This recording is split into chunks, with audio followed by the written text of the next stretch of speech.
What would you do if you were in the same circumstances with the characters in the following stories? We would very love to know, and you could share it below under the comment sections. Now, let the stories unfold. Blood dripped from Mila Carter's broken arm as she stumbled out of the emergency room at 3 a.m., her stepfather's rage still echoing in her bones. She thought the worst was behind her until a black SUV rolled to a stop beside her and the most dangerous man in the city stepped out. Lorenzo Moretti didn't ask permission. He didn't need to. One look at her shattered wrist, one whispered confession, and her stepfather's fate was sealed. By dawn, everything Mila knew would be gone. Her safety, her freedom, her carefully invisible life. If you want to see where this story takes you, hit that like button and comment your city below so I can see how far Mila's journey reaches across the world. The fluorescent lights of Chicago Memorial Hospital burned with the kind of sterile brightness that made everything look worse than it was. Mila Carter had worked under those lights for 3 years, long enough to know that the harsh illumination revealed every bruise, every broken bone, every secret people tried to hide. Tonight, she was the one hiding. Mila, for the last time, let me see the x-rays. Doctor. Sarah Chen stood with her arms crossed, her dark eyes sharp with the kind of concern that made Mila's chest tighten. They'd been friends since nursing school, which meant Sarah knew exactly when Mila was lying, and Mila was definitely lying. It's just a fracture, Mila said, cradling her left arm against her chest. The temporary splint did nothing to dull the throbbing pain that radiated from her wrist to her shoulder. I slipped on the stairs at home. Black ice. You know how treacherous the steps get this time of year? It was March. The ice had melted weeks ago. Sarah's expression said she knew it too. Mila, I need to get home.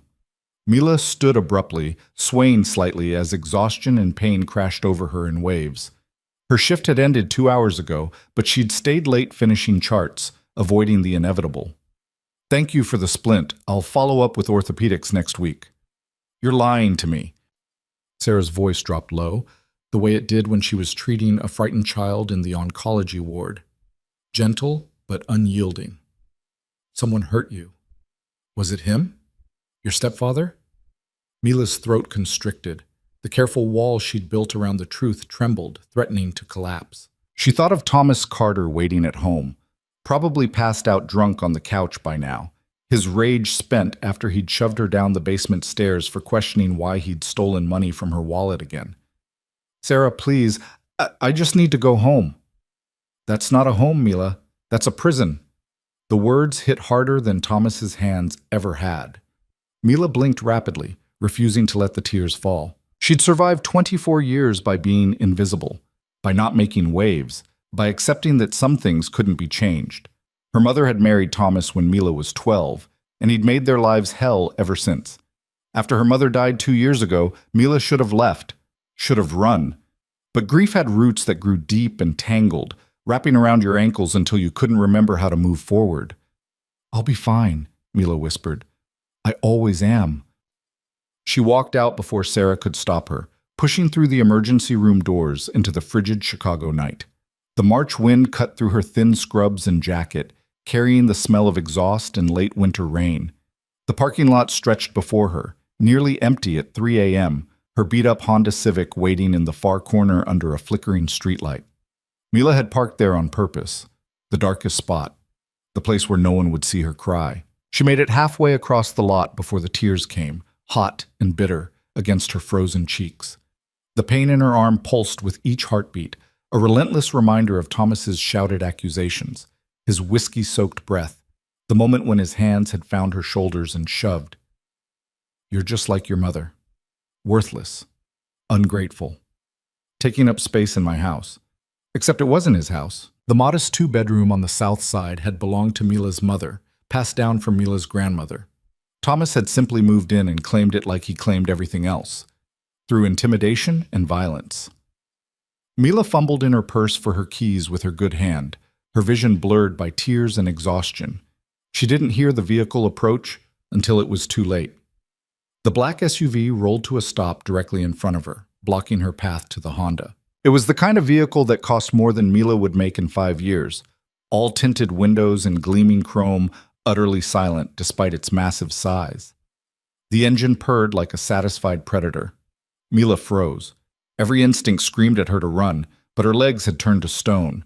The rear passenger door opened, and a man stepped out with the fluid grace of someone who had never questioned his right to command any space he entered. He was tall, easily 6'3", with the kind of build that came from discipline rather than vanity. His black suit was perfectly tailored, the fabric so fine it seemed to absorb the streetlight rather than reflect it. Dark hair swept back from a face that could have been carved from marble, sharp cheekbones, a strong jaw, and eyes so intensely green they seemed to glow in the darkness. Mila knew who he was. Everyone in Chicago knew who he was.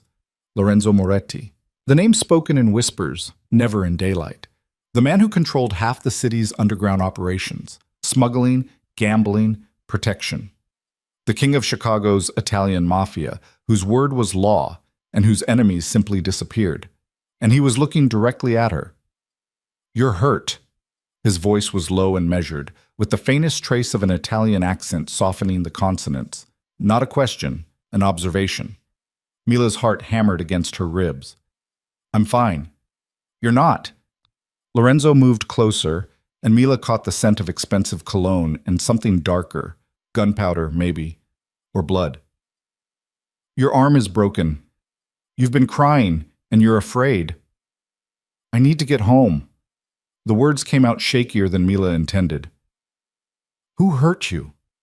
The question was so direct, so utterly devoid of preamble, that Mila's carefully constructed lies crumbled. She stared at this dangerous stranger, at the cold intelligence in those green eyes, and felt something shift inside her chest.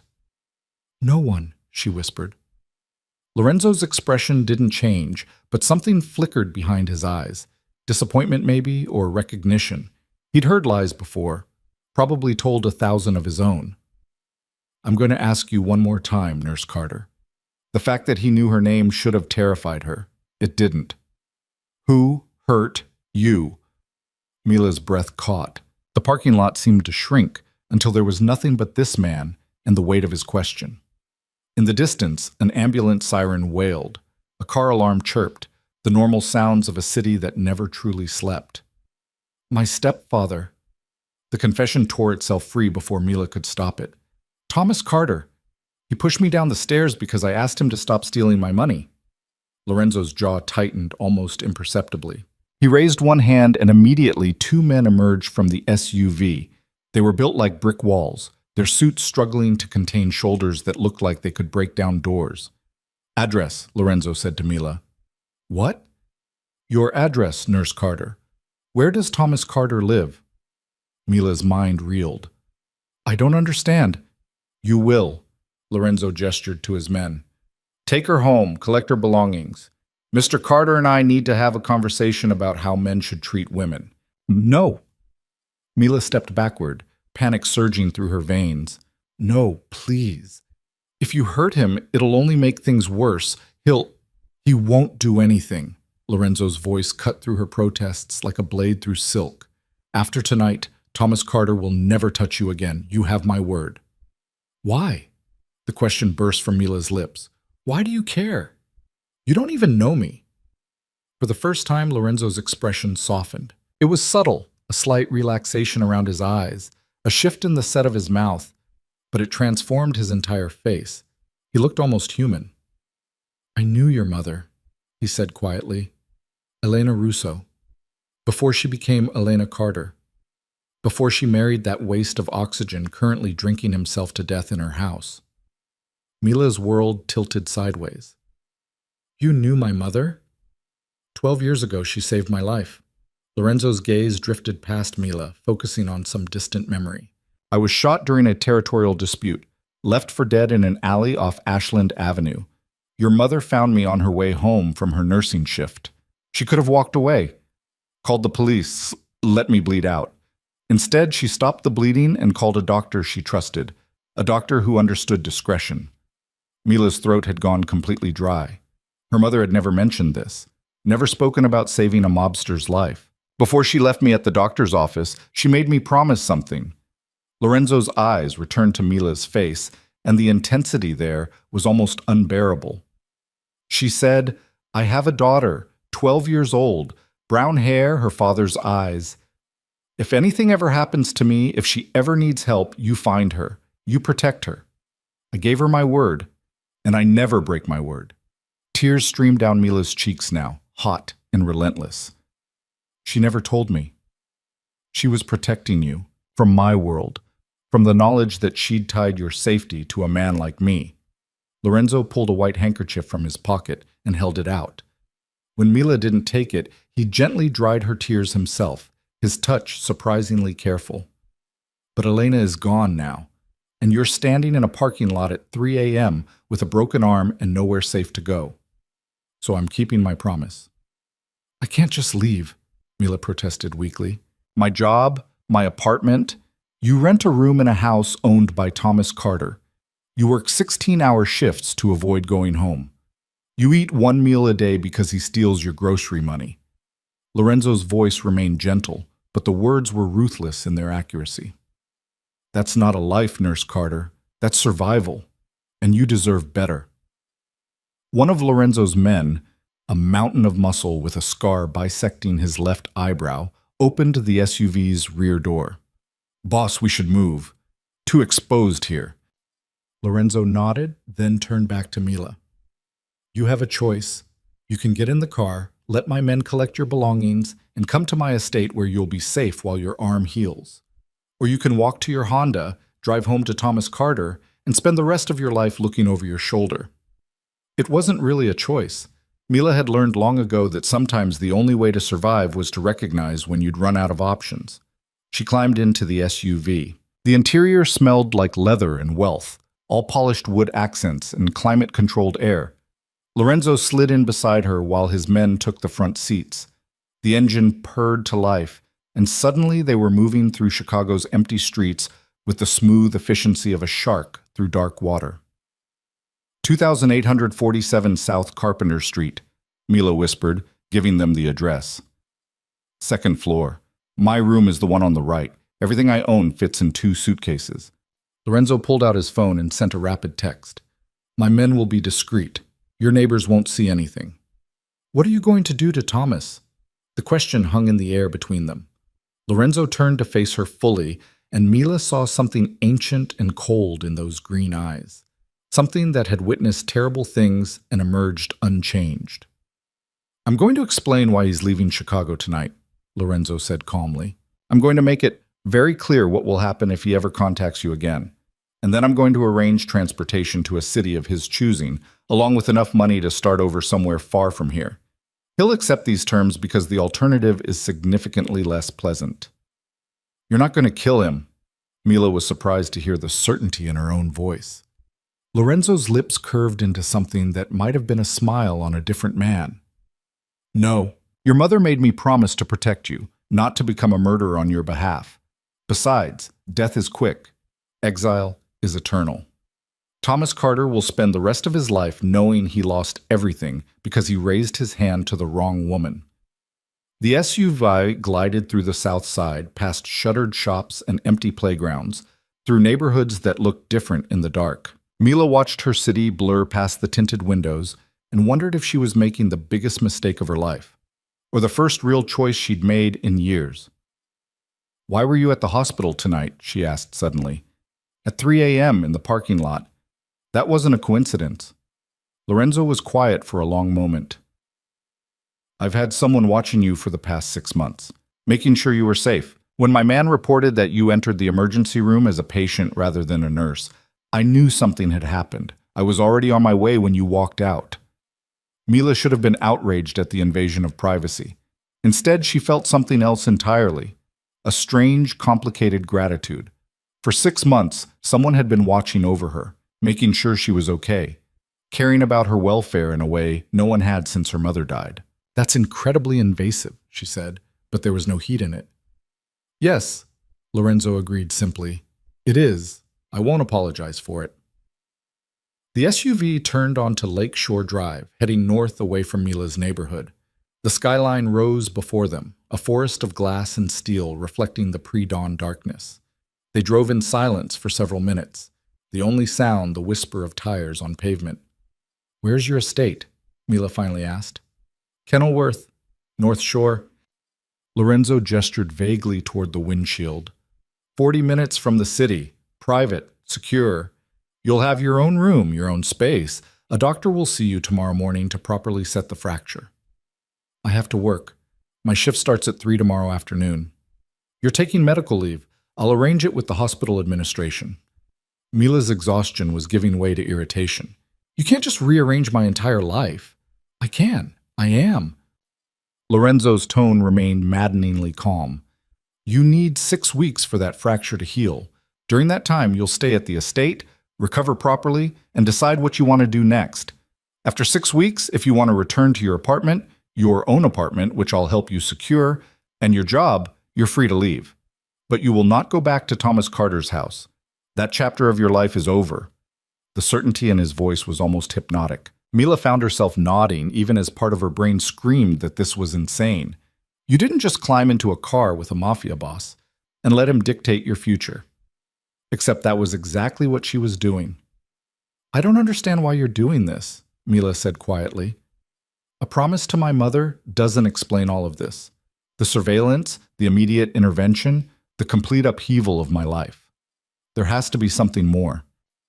Lorenzo turned to look at her, and in the dim light of the SUV, his face was all sharp angles and shadows.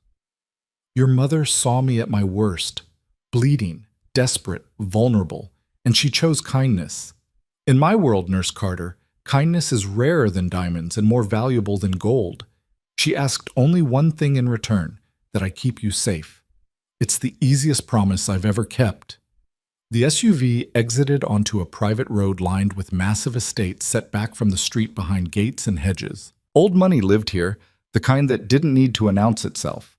At the end of a long driveway, wrought iron gates swung open to reveal a sprawling mansion that looked like it had been transplanted directly from the Italian countryside. Stone and stucco gleamed in the landscape lighting, surrounding perfectly manicured gardens that must look stunning in daylight. Tall windows glowed with warm light, and Mila could see the shadowy shapes of staff moving inside even at this early hour.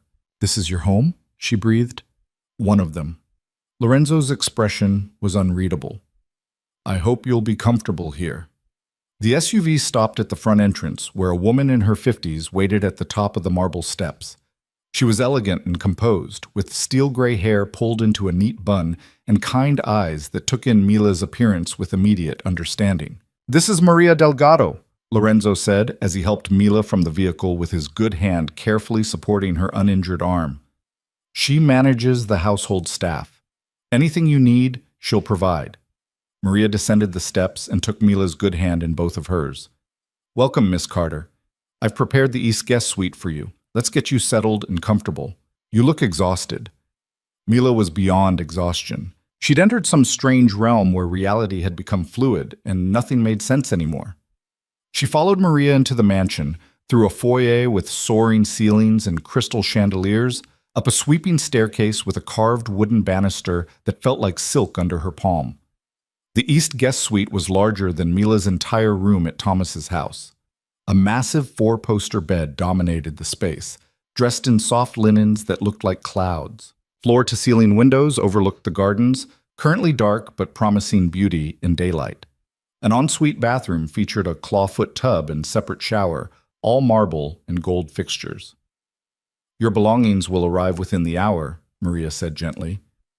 I've laid out some night clothes for you, and there's tea on the nightstand if you'd like something warm. The doctor will visit at 9 o'clock to examine your arm. Try to rest until then. Mila sank onto the edge of the bed, overwhelmed. Thank you, Maria smiled. You're safe here, Miss Carter. Mr. Moretti takes his promises very seriously. No one will hurt you again. After Maria left, Mila sat in the quiet luxury of the guest suite and tried to process the past hour. She'd left the hospital as Nurse Mila Carter, invisible and broken. Now she was someone important enough to warrant a mafia boss's protection, a guest in a mansion that probably cost more than the entire block where she'd grown up. A soft knock interrupted her thoughts. Lorenzo stood in the doorway, still perfectly composed despite the late hour. He'd removed his suit jacket, and Mila could see the shoulder holster beneath his left arm, the dark metal of the gun a stark reminder of who he was. I wanted to make sure you had everything you needed, he said. This is too much. Mila gestured vaguely at the opulent room. I don't belong here. Lorenzo stepped inside, moving with that same predatory grace. You belong wherever you choose to be. Right now, you've chosen to be here. That's enough. What if I want to leave tomorrow, after the doctor visit? Then you leave. Lorenzo's expression was sincere. I meant what I said, Nurse Carter. This isn't a prison. You're free to go whenever you wish, though I'd prefer you stay until your arm heals properly. Mila studied his face, looking for deception and finding none. You really won't force me to stay? Force is for men who don't understand power. Lorenzo moved to the window, gazing out at his darkened gardens. True power is giving someone freedom and having them choose to remain anyway. The words hung between them, weighted with meaning Mila didn't fully understand. She was too tired to unpack the implications, too overwhelmed to think beyond the immediate present. I should let you rest, Lorenzo said, turning back toward the door. If you need anything at all, wait. Mila stood, swaying slightly. What happened to Thomas? Is he... Thomas Carter is currently sitting in a private room at a hotel near O'Hare Airport, Lorenzo said calmly. His bags are packed. His flight to Phoenix leaves at 9 a.m. He was given $10,000 in cash and very clear instructions never to contact you again. He accepted these terms enthusiastically after I explained the alternative. You gave him money? Mila couldn't keep the disbelief from her voice. I'm not cruel, Nurse Carter. Just thorough. Lorenzo's smile was thin and cold. He needed incentive to stay away. Money provides that incentive. Fear of what happens if he spends that money while remaining in Chicago provides insurance. Mila sank back onto the bed. I don't know what to say. Say goodnight. Say you'll try to sleep. Say anything except thank you, because you don't owe me gratitude for keeping a promise. Lorenzo paused in the doorway, his expression softening again in that subtle way that transformed his entire face. Your mother saved my life, Miss Carter. Protecting you is the least I can do to honor her memory. He left before Mila could respond, closing the door with a soft click that seemed to echo in the enormous room. Mila sat in the silence, her broken arm throbbing, her mind racing with thoughts she couldn't organize. Somewhere in this mansion, Lorenzo Moretti, the most dangerous man in Chicago, was probably in his office or his bedroom, conducting business or sleeping or doing whatever crime lords did at 4 a.m., and Mila was safe. For the first time in 2 years, she was truly, completely safe. The tears came again, but this time they weren't from pain or fear. They were from relief so profound it felt like drowning, like breaking the surface after being underwater for so long she'd forgotten what air tasted like. Mila changed into the silk nightgown Maria had left, ridiculously expensive and softer than anything she'd ever worn, and climbed into bed. The mattress cradled her like a gentle hand, and the sheets smelled faintly of lavender. She thought she'd be too wired to sleep, too anxious about everything that had changed in the span of an hour. But exhaustion claimed her almost immediately, pulling her down into darkness that felt safe for the first time in years. Her last conscious thought was of green eyes, and a promise made 12 years ago, before her mother died, before Mila learned that safety was a luxury some people could never afford, until tonight, until Lorenzo Moretti had appeared in a hospital parking lot and changed everything. Mila woke to sunlight streaming through windows she didn't recognize, in a bed she'd never seen before, wearing silk pajamas that cost more than her monthly rent. For one blissful moment, she forgot where she was. Then memory crashed back with the force of a physical blow. Lorenzo Moretti, the SUV, Thomas exiled to Phoenix, the promise to a dead woman. Mila sat up carefully, cradling her broken arm. Someone had delivered her 2 battered suitcases while she slept, setting them neatly at the foot of the bed. The digital clock on the nightstand read 8:47 a.m. In 13 minutes, a doctor would arrive to examine her arm, a doctor who worked for a Mafia boss. Mila laughed, the sound slightly hysterical even to her own ears. This was her life now, at least temporarily.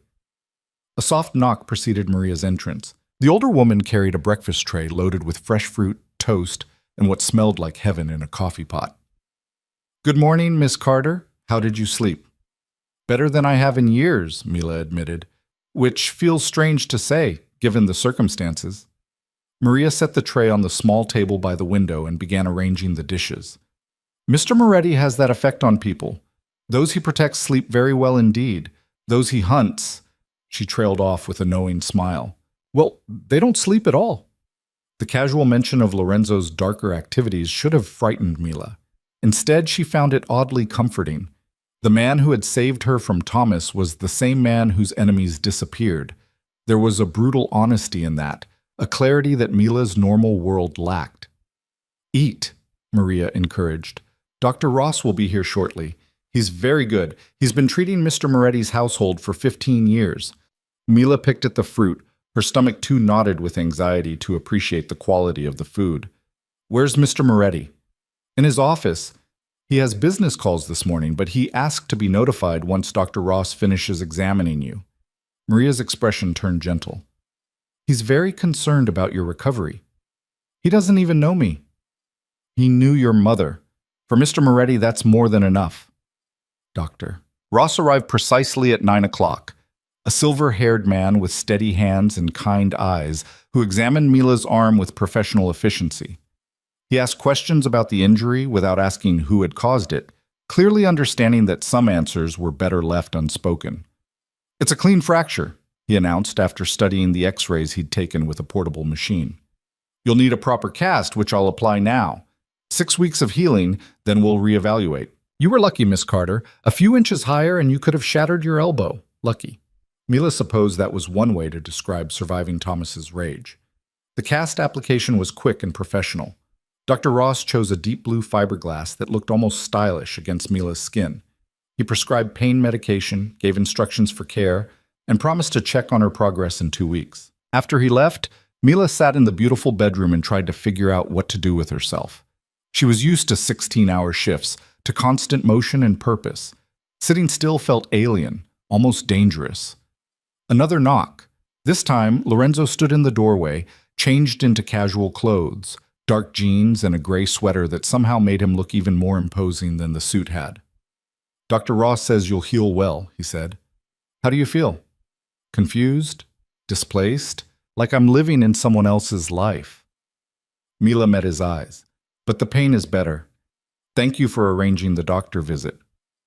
Lorenzo moved into the room with that controlled grace, though he maintained a respectful distance. I've spoken with Chicago Memorial's administration. You're on medical leave for 6 weeks, with full pay. Your position will be waiting when you return. Mila's jaw dropped. How did you?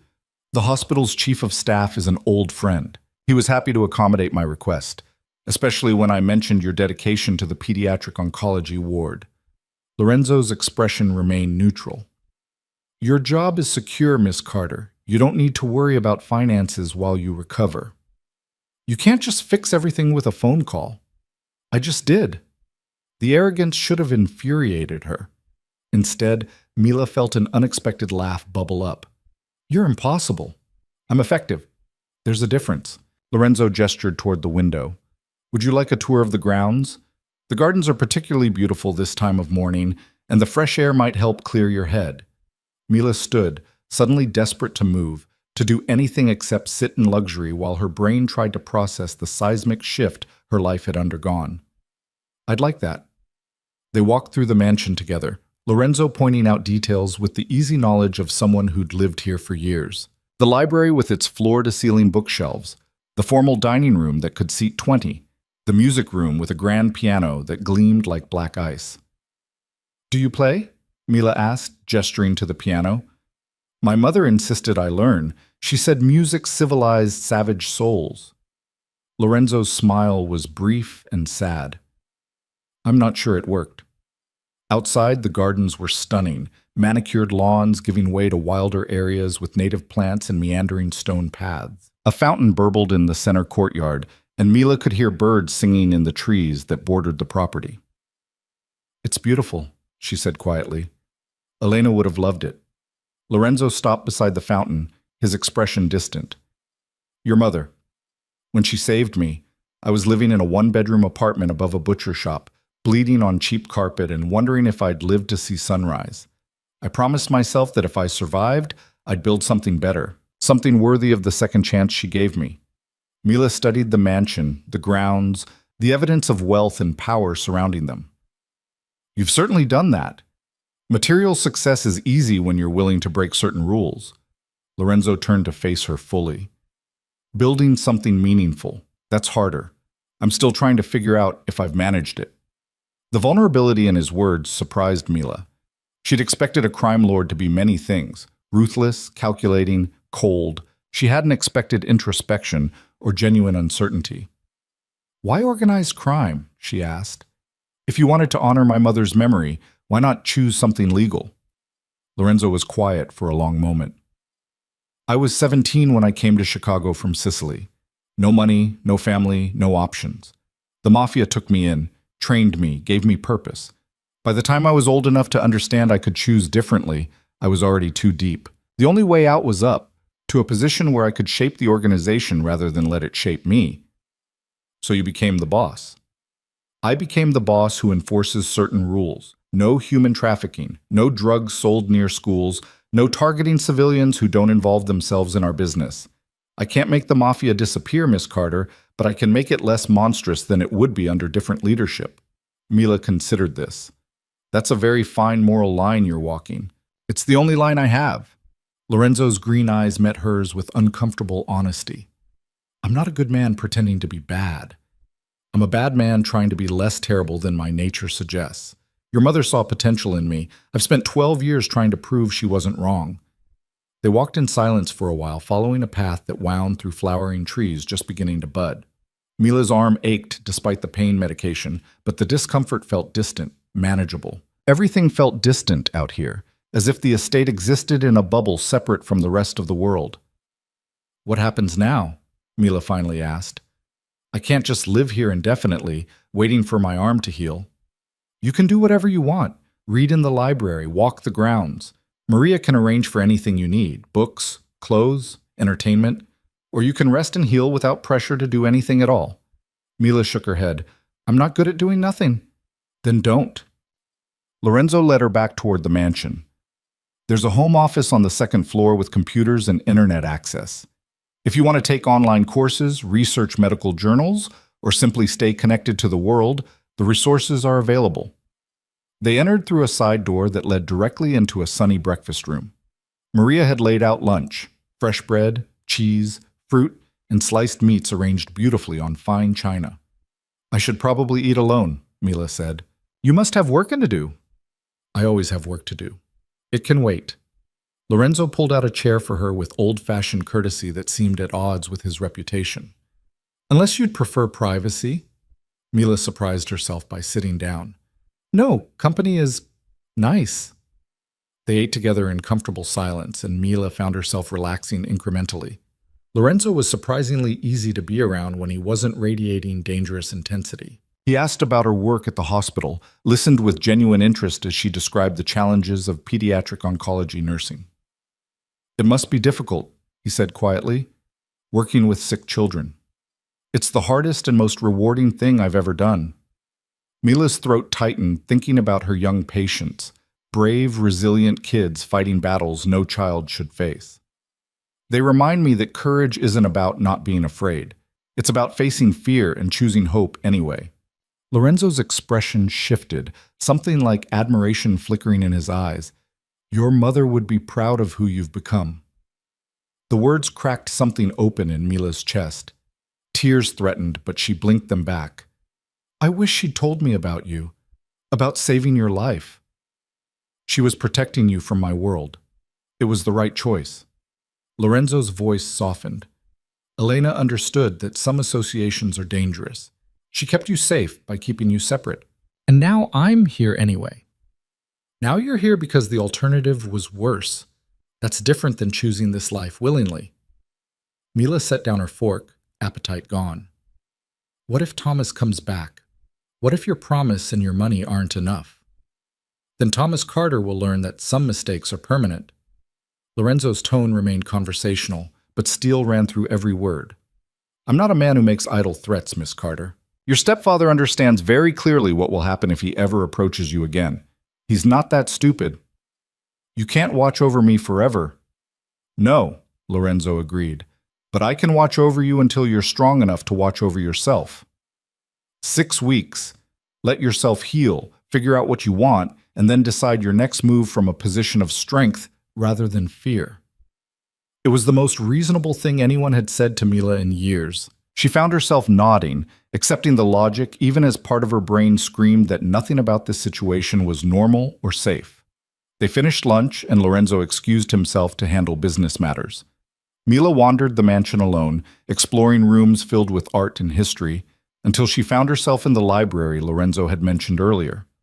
Floor-to-ceiling shelves held thousands of books, classics, contemporary fiction, non-fiction across every subject imaginable. A rolling ladder provided access to the highest shelves, and comfortable reading chairs clustered near tall windows that overlooked the gardens. Mila selected a medical journal from the health section and settled into a chair, losing herself in articles about new treatments for childhood leukemia. It felt good to think about something familiar, something that made sense in a world that had suddenly become very strange. She read until the light began to fade, until Maria appeared to announce dinner would be served in 30 minutes. Mila returned to her bedroom to change, selecting a simple dress from her suitcase and feeling underdressed compared to the elegance surrounding her. Dinner was served in a smaller, more intimate dining room. Lorenzo was already seated, reading something on his phone with a frown that suggested bad news. He looked up when Mila entered, and the frown smoothed into neutral courtesy. I hope you found ways to occupy yourself this afternoon. Your library is incredible. Mila took the seat across from him. I could spend weeks in there and not finish reading everything that interests me. Consider it yours while you're here. Take any books to your room if you'd like. They ate roasted chicken with herbs and vegetables that tasted like something from a 5-star restaurant. Conversation flowed more easily now, touching on neutral topics. Favorite books, Chicago's unpredictable weather, the challenges of maintaining gardens this large. Mila was almost relaxed when Lorenzo's phone buzzed with an urgent tone that made him tense immediately. He glanced at the screen, and whatever he saw there drained the warmth from his expression. I apologize, but I need to handle something. He stood, suddenly all business. Please, finish your meal. I'll check on you later. He was gone before Mila could respond, moving with predatory speed that reminded her exactly who he was.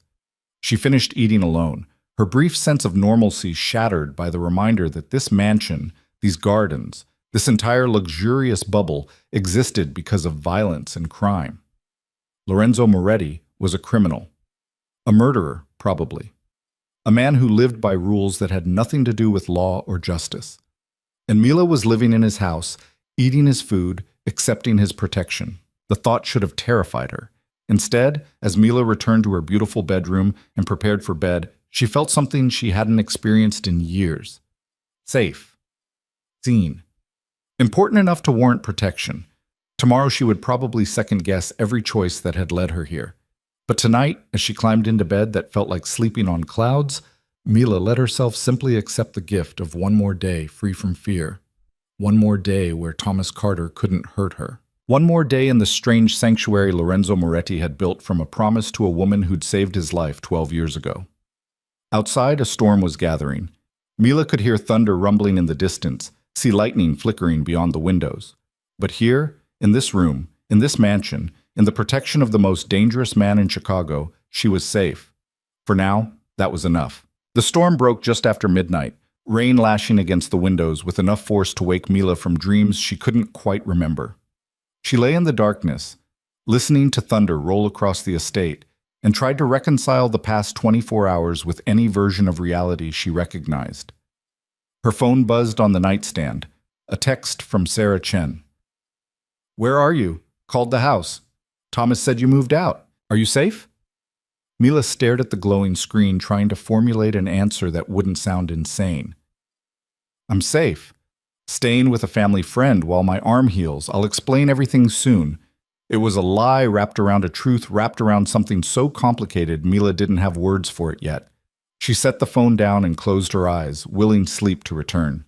Instead, she heard something else beneath the storm's fury, raised voices coming from somewhere in the mansion. Lorenzo's voice, sharp with authority. Another man responding in rapid Italian, the words too quick and angry for Mila to catch individual meanings. A third voice joined, calmer but no less urgent. Mila knew she should stay in bed, should pull the covers over her head and pretend she heard nothing. Whatever crisis was unfolding downstairs had nothing to do with her. But she'd spent 3 years as an emergency room nurse. She recognized the particular tone of controlled chaos that meant something had gone terribly wrong. She grabbed a robe from the closet, silk, of course, because apparently Lorenzo's guest accommodations didn't include anything as pedestrian as cotton, and stepped into the hallway. The voices grew louder as she descended the grand staircase, following the sound to a room near the back of the mansion. The door stood ajar, light spilling into the dark corridor. Mila paused just outside, suddenly uncertain. This wasn't her world. These weren't her people. She should turn around, go back to bed, maintain the careful separation between Lorenzo's protection and Lorenzo's business. Then she heard the unmistakable sound of someone in pain, a harsh, bitten-off groan that bypassed her brain and went straight to her training.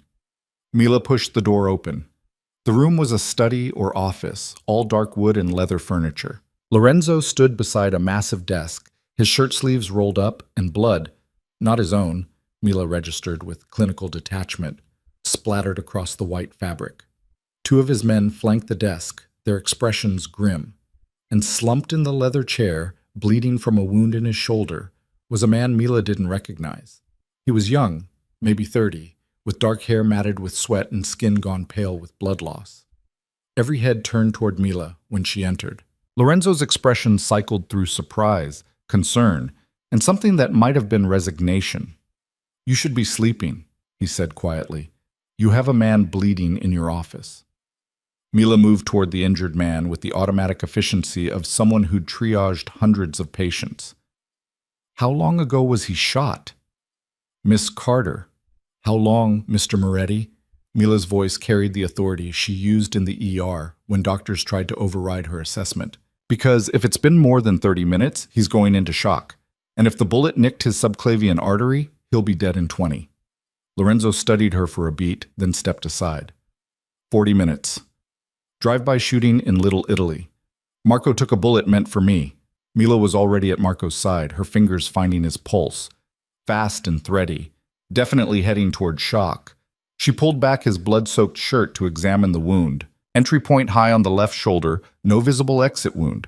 The bullet was still inside, and from the dark blood seeping steadily rather than spurting, it had missed the major arteries. Lucky. "I need clean towels, bottled water, and a first aid kit. Now." Mila looked at the two men who hadn't moved. "Unless you want to watch him die while you stand there looking tough." They glanced at Lorenzo, who nodded sharply. Both men disappeared, returning within minutes with supplies. Mila worked quickly, cleaning the wound as best she could while Marco gritted his teeth against the pain. "You need a hospital," she told him. "This needs surgical intervention. I can stabilize you, but I can't extract the bullet safely here." "No hospitals." Marco's voice was hoarse but firm. "Gunshot wounds mean police reports. Police reports mean questions we can't answer." "Then you need a doctor who doesn't ask questions." "I called Dr. Ross," Lorenzo said. "He's on his way." ETA 20 minutes. Mila packed the wound with gauze, applying pressure to slow the bleeding. 20 minutes is a long time when you're losing blood. He needs fluids, something for the pain, and he needs to stay conscious until the doctor arrives. She looked directly at Lorenzo. "Do you have medical supplies? IV equipment? Saline solution?" "There's a medical room upstairs, fully stocked." Lorenzo was already moving toward the door. "Show me what you need." The medical room turned out to be better equipped than some small-town emergency departments. Mila selected IV supplies, bags of saline, and pain medication while Lorenzo watched with an expression she couldn't quite read. "You're not surprised by any of this, are you?" she asked as she gathered supplies. "The shooting, the secrecy, men bleeding in your office at midnight. This is my world, Miss Carter. Violence is part of the equation." Lorenzo's tone was matter of fact. "I'm surprised you're not running in the opposite direction." Mila met his eyes. "I'm a trauma nurse. I've seen gunshot wounds, stab wounds, and injuries that would make your stomach turn. The violence doesn't shock me. What shocks me is that you're willing to let a man die rather than take him to a hospital. Marco knows the risks of this life. He chose them." Lorenzo took some of the supplies from her arms. "But I'm grateful you're here to make sure those risks don't kill him tonight." They returned to the office where Marco was beginning to drift, his eyes unfocused. Mila worked quickly, starting an IV line with practiced efficiency and hanging the saline bag from a floor lamp that one of the men repositioned. She administered pain medication through the IV port, then checked Marco's vitals again. Pulse still too fast, but no longer thready. Blood pressure low, but stable. He'd make it until Dr. Ross arrived. Talk to him, Mila instructed Lorenzo. Keep him engaged, conscious.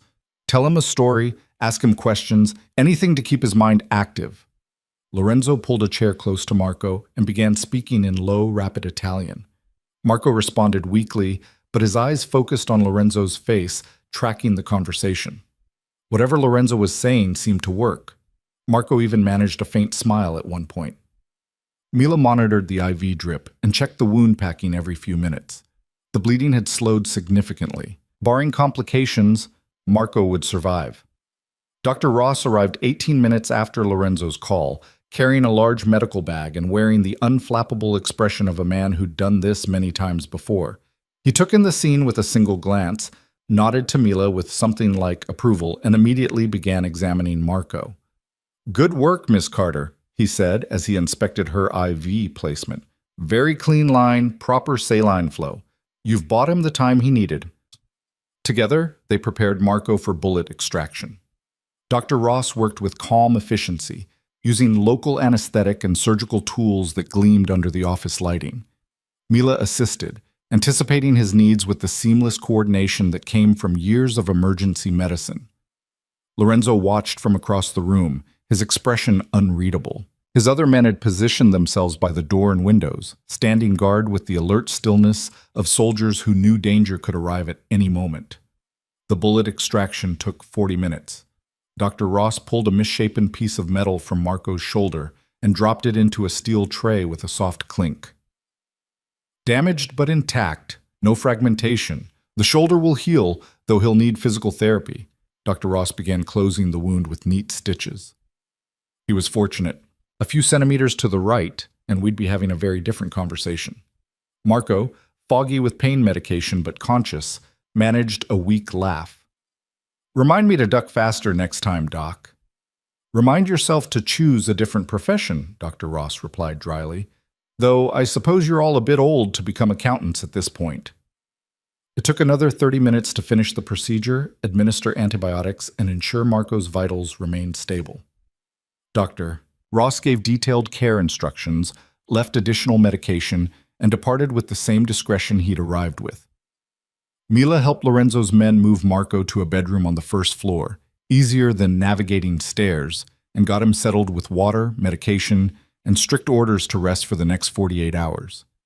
By the time she returned to the office, dawn was breaking. Gray light filtered through the windows, and Mila felt exhaustion crashing over her in waves. Her broken arm ached fiercely. She'd been moving too much, putting too much strain on the fracture. Lorenzo was cleaning blood from the leather chair, his movements methodical and practiced. He looked up when Mila entered. "You should be resting," he said. "Your arm will be fine. I've had worse shifts at the hospital." Mila sank into a chair that didn't have bloodstains. "Is this normal? Men getting shot? Midnight medical emergencies?" Lorenzo set down the cleaning cloth and faced her fully. "It's more common than I'd like, less common than it used to be. I've worked hard to establish territories and agreements that minimize violence, but there are always those who challenge the established order." "Who shot at you tonight?" "That's not your concern." "You're making me part of this world," Mila said quietly. "I just spent 3 hours keeping your man alive. I think that makes it my concern." Lorenzo was silent for a long moment, studying her with those unsettling green eyes. Finally, he sighed and sat in the chair beside her. "There's a new player in Chicago. Calls himself Viktor Kozlov, runs a Russian crew that's been pushing into territories that were previously neutral ground. He's young, aggressive, and doesn't respect the traditional boundaries that keep this city from descending into open warfare. And he wants you dead. He wants what I have. The territory, the influence, the control. Killing me is the fastest way to destabilize my organization and create opportunities for expansion." Lorenzo's expression remained calm, but Mila saw something darker beneath the surface. Tonight was a warning, a demonstration that he can reach my people anywhere in the city. What will you do? What I always do, respond proportionally. Make it clear that attacking my organization carries consequences that outweigh any potential gains. Lorenzo met her eyes.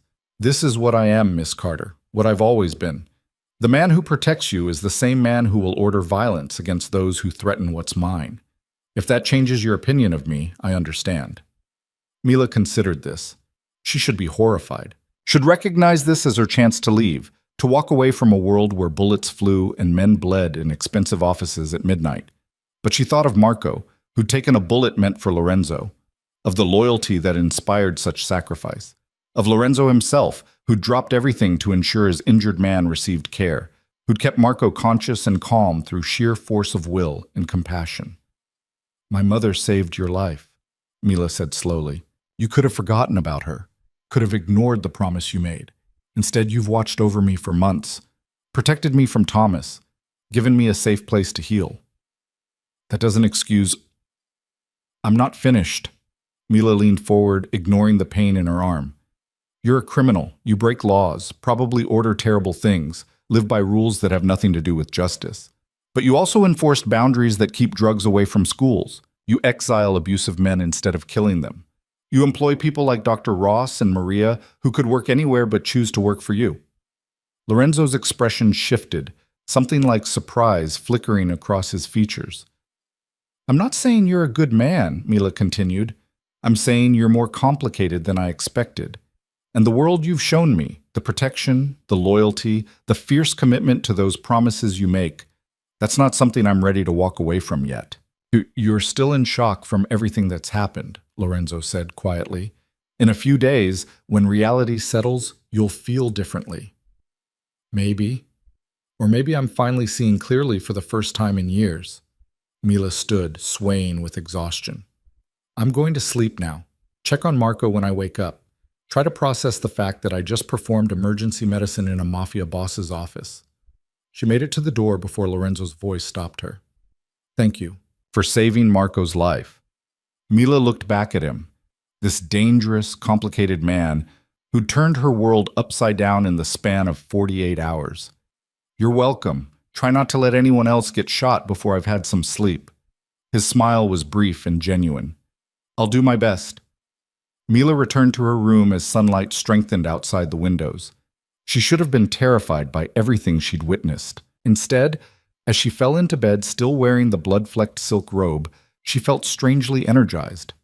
For 3 years she'd been invisible, a nurse who went through the motions, who worked herself to exhaustion to avoid thinking about her empty life and abusive home. She'd existed in the margins, never quite present, never fully engaged with the world around her, but tonight she'd been essential, needed. Her skills had mattered in a way that went beyond professional duty into something personal and immediate. Lorenzo Moretti had given her that. Not just safety or protection, but purpose. A reminder that she was capable of more than mere survival. The thought should probably worry her. It didn't. Mila slept deeply and dreamlessly, waking only when Maria knocked gently in the late afternoon. Mr. Moretti asked me to check on you, Maria said, setting down a tray with tea and light food. He's been concerned. You worked through the night helping Marco. Mila sat up, wincing as her arm protested the movement. How is Marco? Resting comfortably, complaining about being confined to bed, which Dr. Ross says is a good sign. Maria smiled. Mr. Moretti is with him now. He wanted me to tell you that dinner will be informal tonight, whenever you're ready. After Maria left, Mila showered carefully, keeping the cast dry, and changed into clean clothes. Her suitcases held mostly scrubs and casual wear, nothing appropriate for a Mafia mansion. She made a mental note to eventually retrieve more clothes from storage, assuming she stayed beyond the initial 6-week healing period. Assuming she wanted to stay at all. The thought surprised her. 3 days ago, the idea of living with Lorenzo Moretti would have been unthinkable. Now she was considering it as a genuine possibility. Mila found Lorenzo in Marco's room, sitting beside the bed and speaking in low Italian. Marco looked better, color returned to his face, eyes clear and alert. He brightened when Mila entered. The angel who saved my life, he said in accented English. Come, let me thank you properly. You can thank me by following Dr. Ross's instructions and not tearing those stitches. Mila checked his vitals with practiced efficiency. How's the pain? Manageable. The medication helps. Marco glanced at Lorenzo with obvious affection. The boss says you're Elena Russo's daughter. Your mother was a remarkable woman. You knew her? Only by reputation. She was legendary in certain circles. The nurse who saved Lorenzo's life and asked nothing in return except a promise. Marco's expression turned serious. We all know that promise is why you're here. Why the boss moved heaven and earth to get you out of a bad situation. Mila felt heat rise in her cheeks. I didn't realize my circumstances were common knowledge. Nothing stays secret long in this organization, Lorenzo said quietly. But everyone understands the debt I owe your mother. Protecting you honors that debt. No one questions it. After ensuring Marco had everything he needed, Mila and Lorenzo walked together toward the informal dining room Maria had mentioned. The mansion felt different in daylight, less imposing, more like a home that happened to be extraordinarily large and expensive. I have something for you, Lorenzo said, leading her to his office instead of the dining room. I wanted to give it to you privately. He retrieved a manila envelope from his desk and handed it to Mila. Inside, she found legal documents, lease agreements, utility transfers, and keys. What is this? Your apartment. 1-bedroom, north side, safe neighborhood near the hospital. The lease is paid for 1 year, utilities included. Fully furnished. Lorenzo's expression was carefully neutral. When your arm heals and you're ready to leave, you'll have somewhere safe to go, somewhere that's entirely yours. Mila stared at the documents, overwhelmed. This is too much. This is keeping my promise to your mother, making sure you have options, independence, a life that doesn't depend on anyone's charity or protection. Lorenzo moved to the window, giving her space to process. You can move in tomorrow if you want, or stay here for the full 6 weeks, or leave next month and use the apartment as you see fit. The choice is yours. Why are you doing this? Mila's voice came out smaller than she intended. The protection, I understand, but setting up an entire apartment? Arranging my medical leave? This goes beyond keeping a promise. Lorenzo turned to face her, and for the first time since they'd met, he looked uncertain, vulnerable in a way that seemed fundamentally at odds with his reputation. Your mother saw something in me worth saving, he said quietly.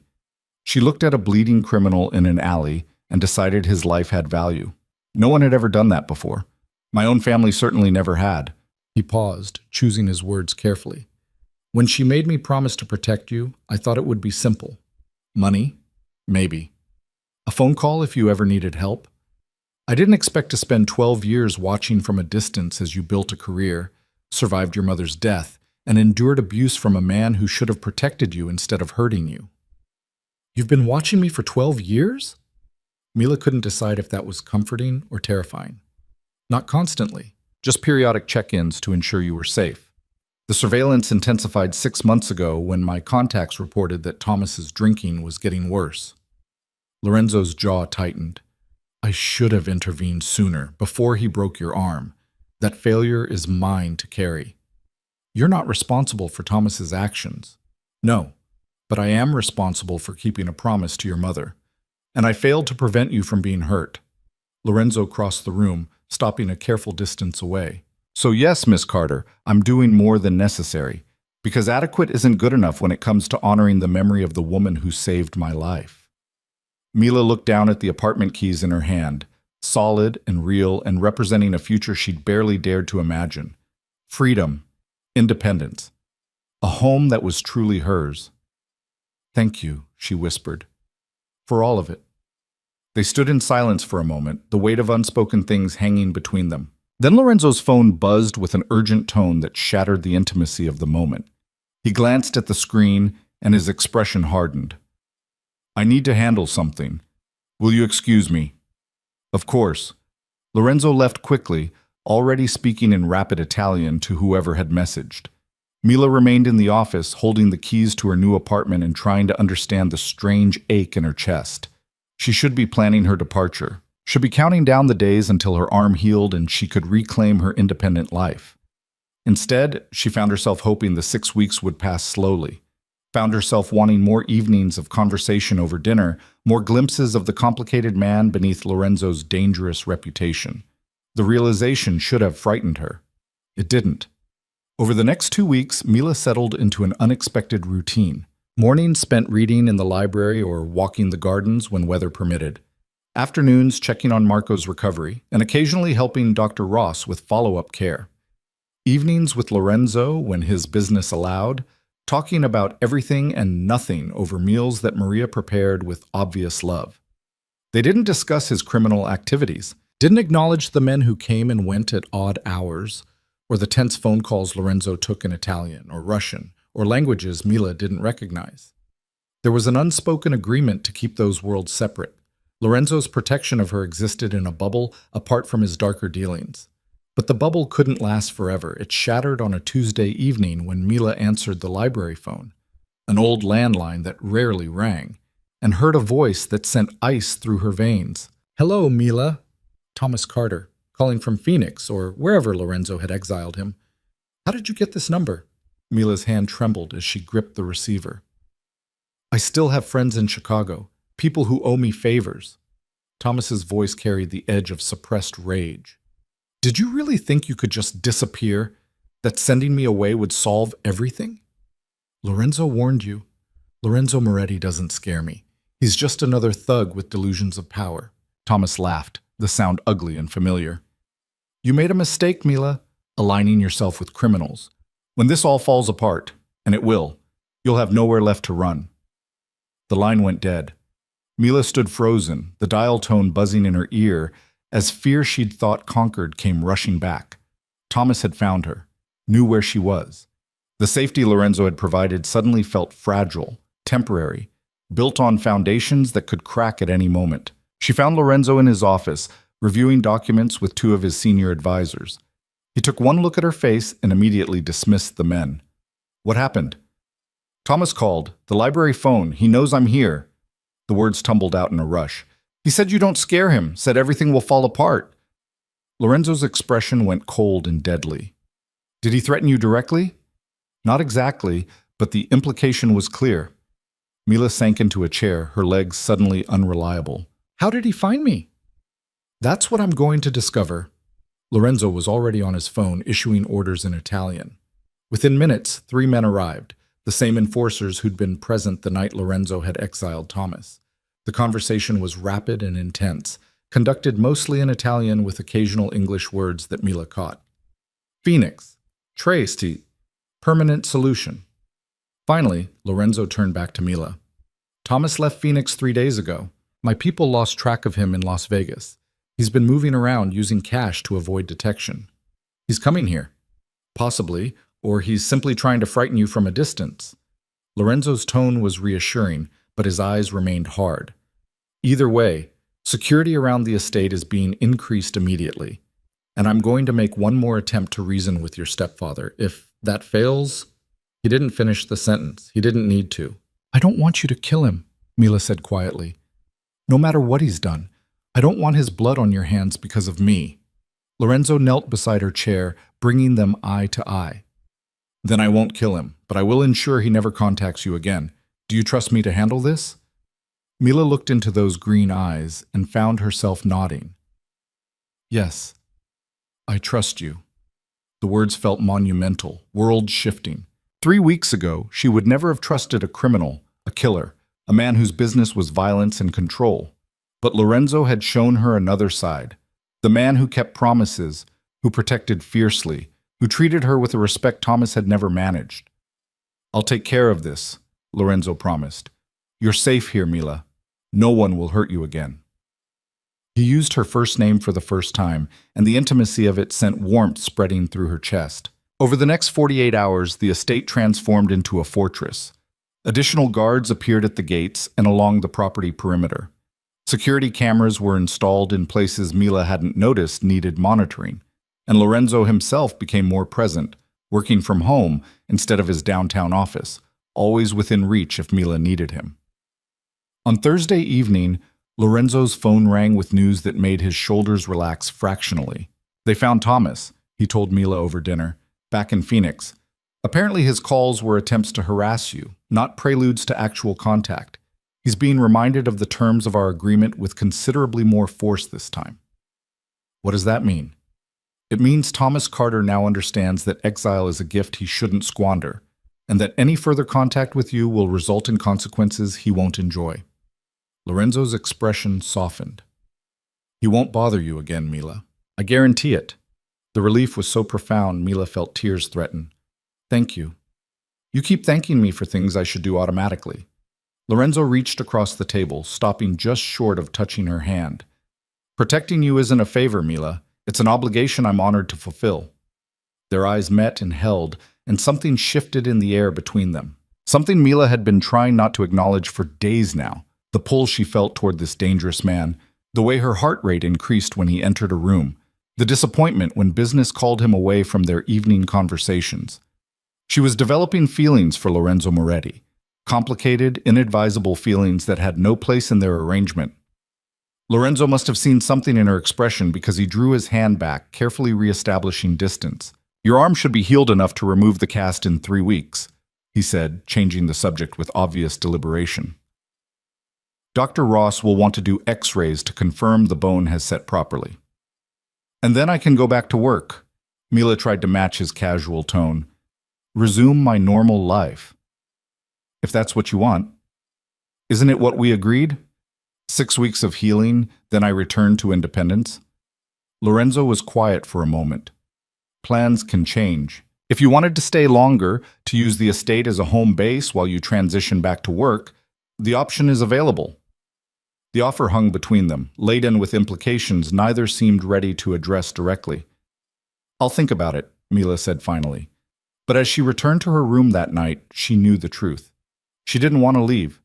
Didn't want to return to her solitary apartment and empty life, even if that apartment represented freedom and safety. She wanted to stay here, in this strange sanctuary, with the man who'd saved her from one kind of prison and offered her something she was only beginning to understand. The realization should have terrified her. It didn't. The morning Mila's feelings crystallized into something undeniable. Chicago was buried under an unseasonable April snowstorm. She woke to a world transformed, the estate's gardens draped in white, tree branches bowed under the weight of unexpected spring snow, and silence so complete it felt like the entire city was holding its breath. She found Lorenzo in the kitchen, of all places, making coffee with the focused intensity he brought to everything. Maria had the day off, and the mansion felt different without the usual staff presence, more intimate, almost domestic. I didn't know you could cook, Mila said from the doorway. Lorenzo looked up, and something in his expression made her breath catch.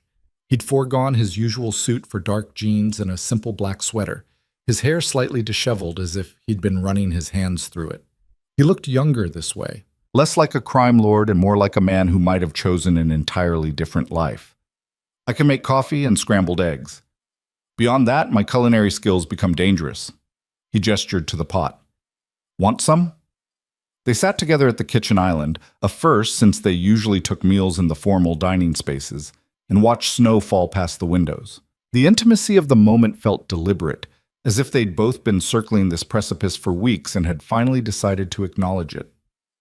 I've been thinking about what you said, Mila began, wrapping her hands around the warm mug, about staying longer after my arm heals.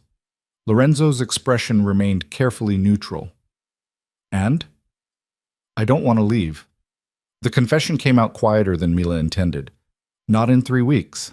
Maybe not ever. And that terrifies me because I barely understand what's happening between us. The silence that followed felt infinite. Lorenzo set down his coffee and turned to face her fully. What's happening between us, he said slowly, is something I've been trying very hard not to acknowledge. Because you're under my protection, living in my home, dependent on my resources. Any feelings that develop in this context are complicated at best, coercive at worst. You think I have Stockholm Syndrome? Mila couldn't keep the edge from her voice. That I'm confusing gratitude with something else? I think you've been through trauma. I think you're rebuilding your sense of safety and identity. And I think the last thing you need is me taking advantage of your vulnerability by pursuing feelings that might not survive once you're back in the real world. Mila stood abruptly, frustration overriding caution. You don't get to decide what I need, Lorenzo. You don't get to protect me from my own feelings by pretending yours don't exist. Mila, do you have feelings for me? She turned to face him, heart pounding. Real ones? Not just obligation to my mother's memory? Lorenzo stood as well, and the kitchen suddenly felt very small. What I feel is irrelevant.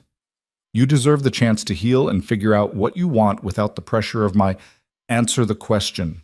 Mila moved closer, driven by something she didn't fully understand. Do you have feelings for me? The words hung between them, charged with possibility.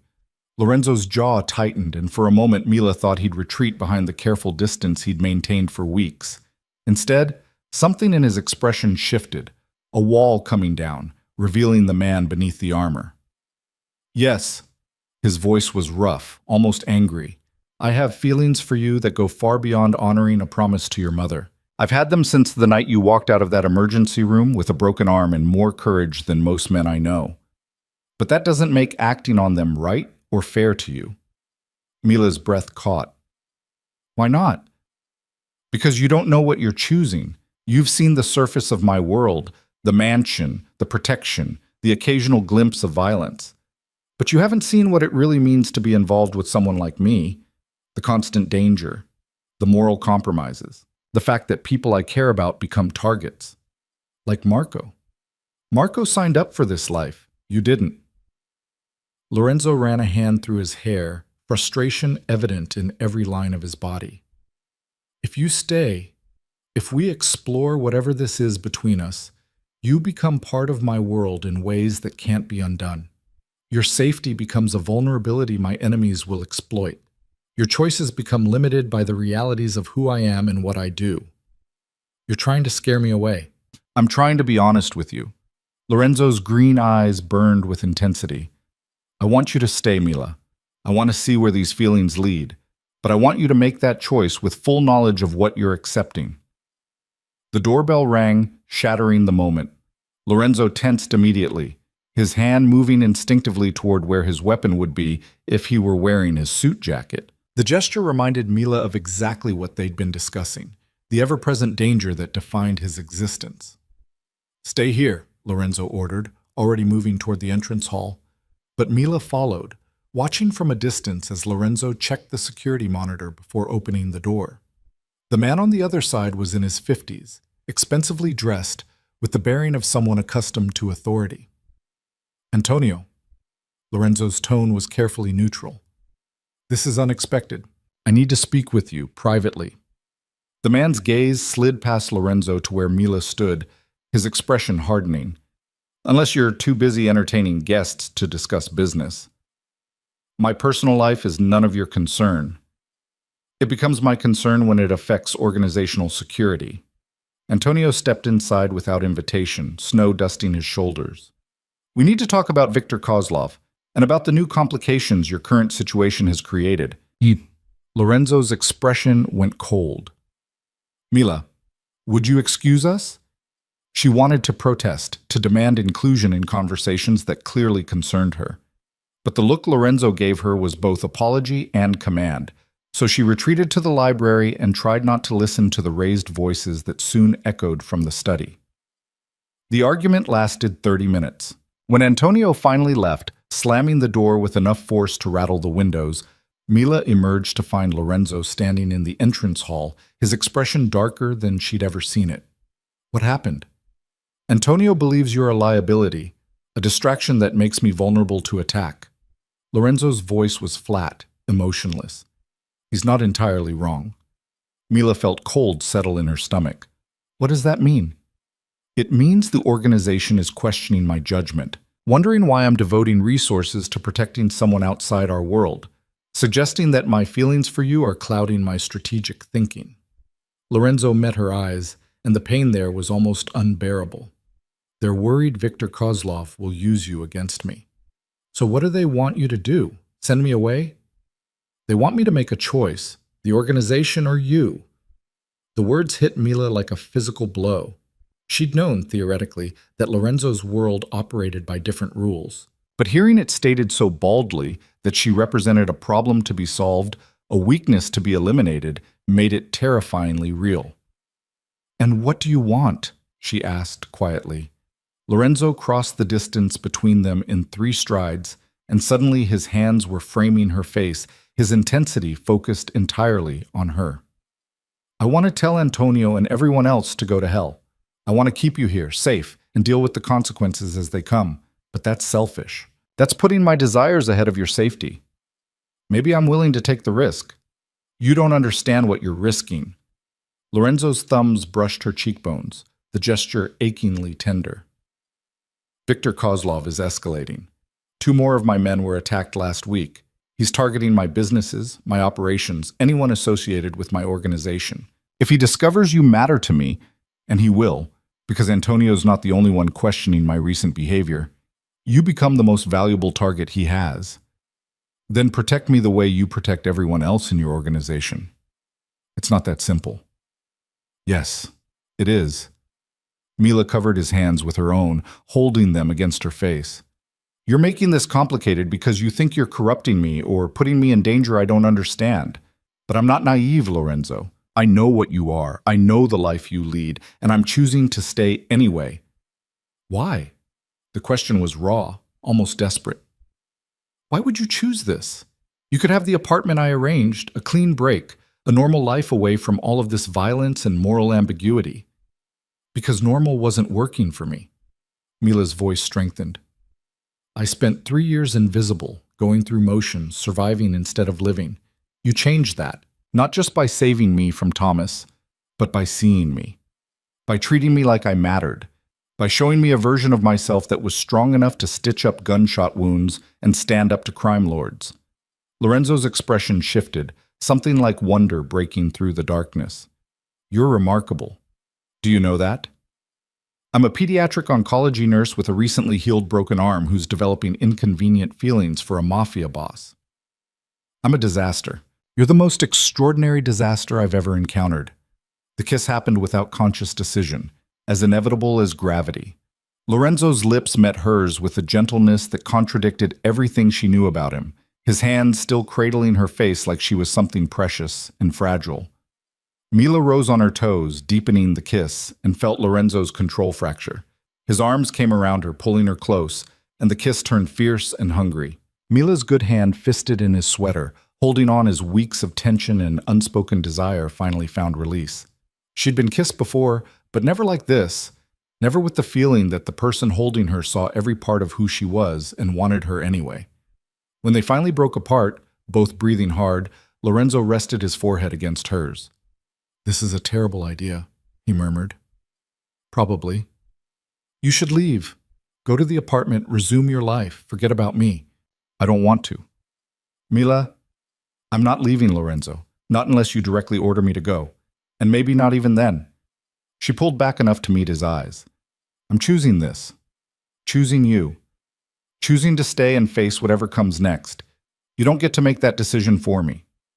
The vulnerability in his expression nearly broke her heart. I don't know how to do this, how to be with someone I care about without putting them in danger. Then we'll figure it out together. Lorenzo studied her face as if memorizing every detail. If you stay, if we do this, there are rules. Security protocols you'll have to follow, places you can't go alone, people you'll need to avoid. Your freedom will be limited in ways you can't imagine yet. I understand. You really don't, but you will. He kissed her again, softer this time. And I'm selfish enough to let you find out instead of doing the right thing and pushing you away. The next 3 days passed in a strange bubble of domesticity and danger. Lorenzo worked from home, conducting business from his study while Mila read in the library or walked the snow-covered gardens. They took meals together, conversation flowing easily now that the tension between them had been acknowledged. And every evening, after the business calls ended and the security reports were filed, they found their way to each other. Kisses in the library, quiet conversations on the couch, the slow exploration of new territory. But the outside world couldn't be ignored forever. On Thursday afternoon, Mila was reading medical journals when Maria appeared in the library doorway, her usually composed expression tight with worry. Miss Carter, Mr. Moretti needs you in his office immediately. The urgency in Maria's tone sent alarm racing through Mila's veins. She followed Maria through the mansion to Lorenzo's study, where she found him standing at the window, tension radiating from every line of his body. What's wrong? Lorenzo turned, and the look on his face made Mila's stomach drop. Viktor Kozlov just issued a public challenge. He's claiming I've gone soft, that I'm distracted by personal entanglements. He's demanding I meet him tomorrow night to settle our territorial disputes. That's a trap, obviously. Lorenzo's smile was cold.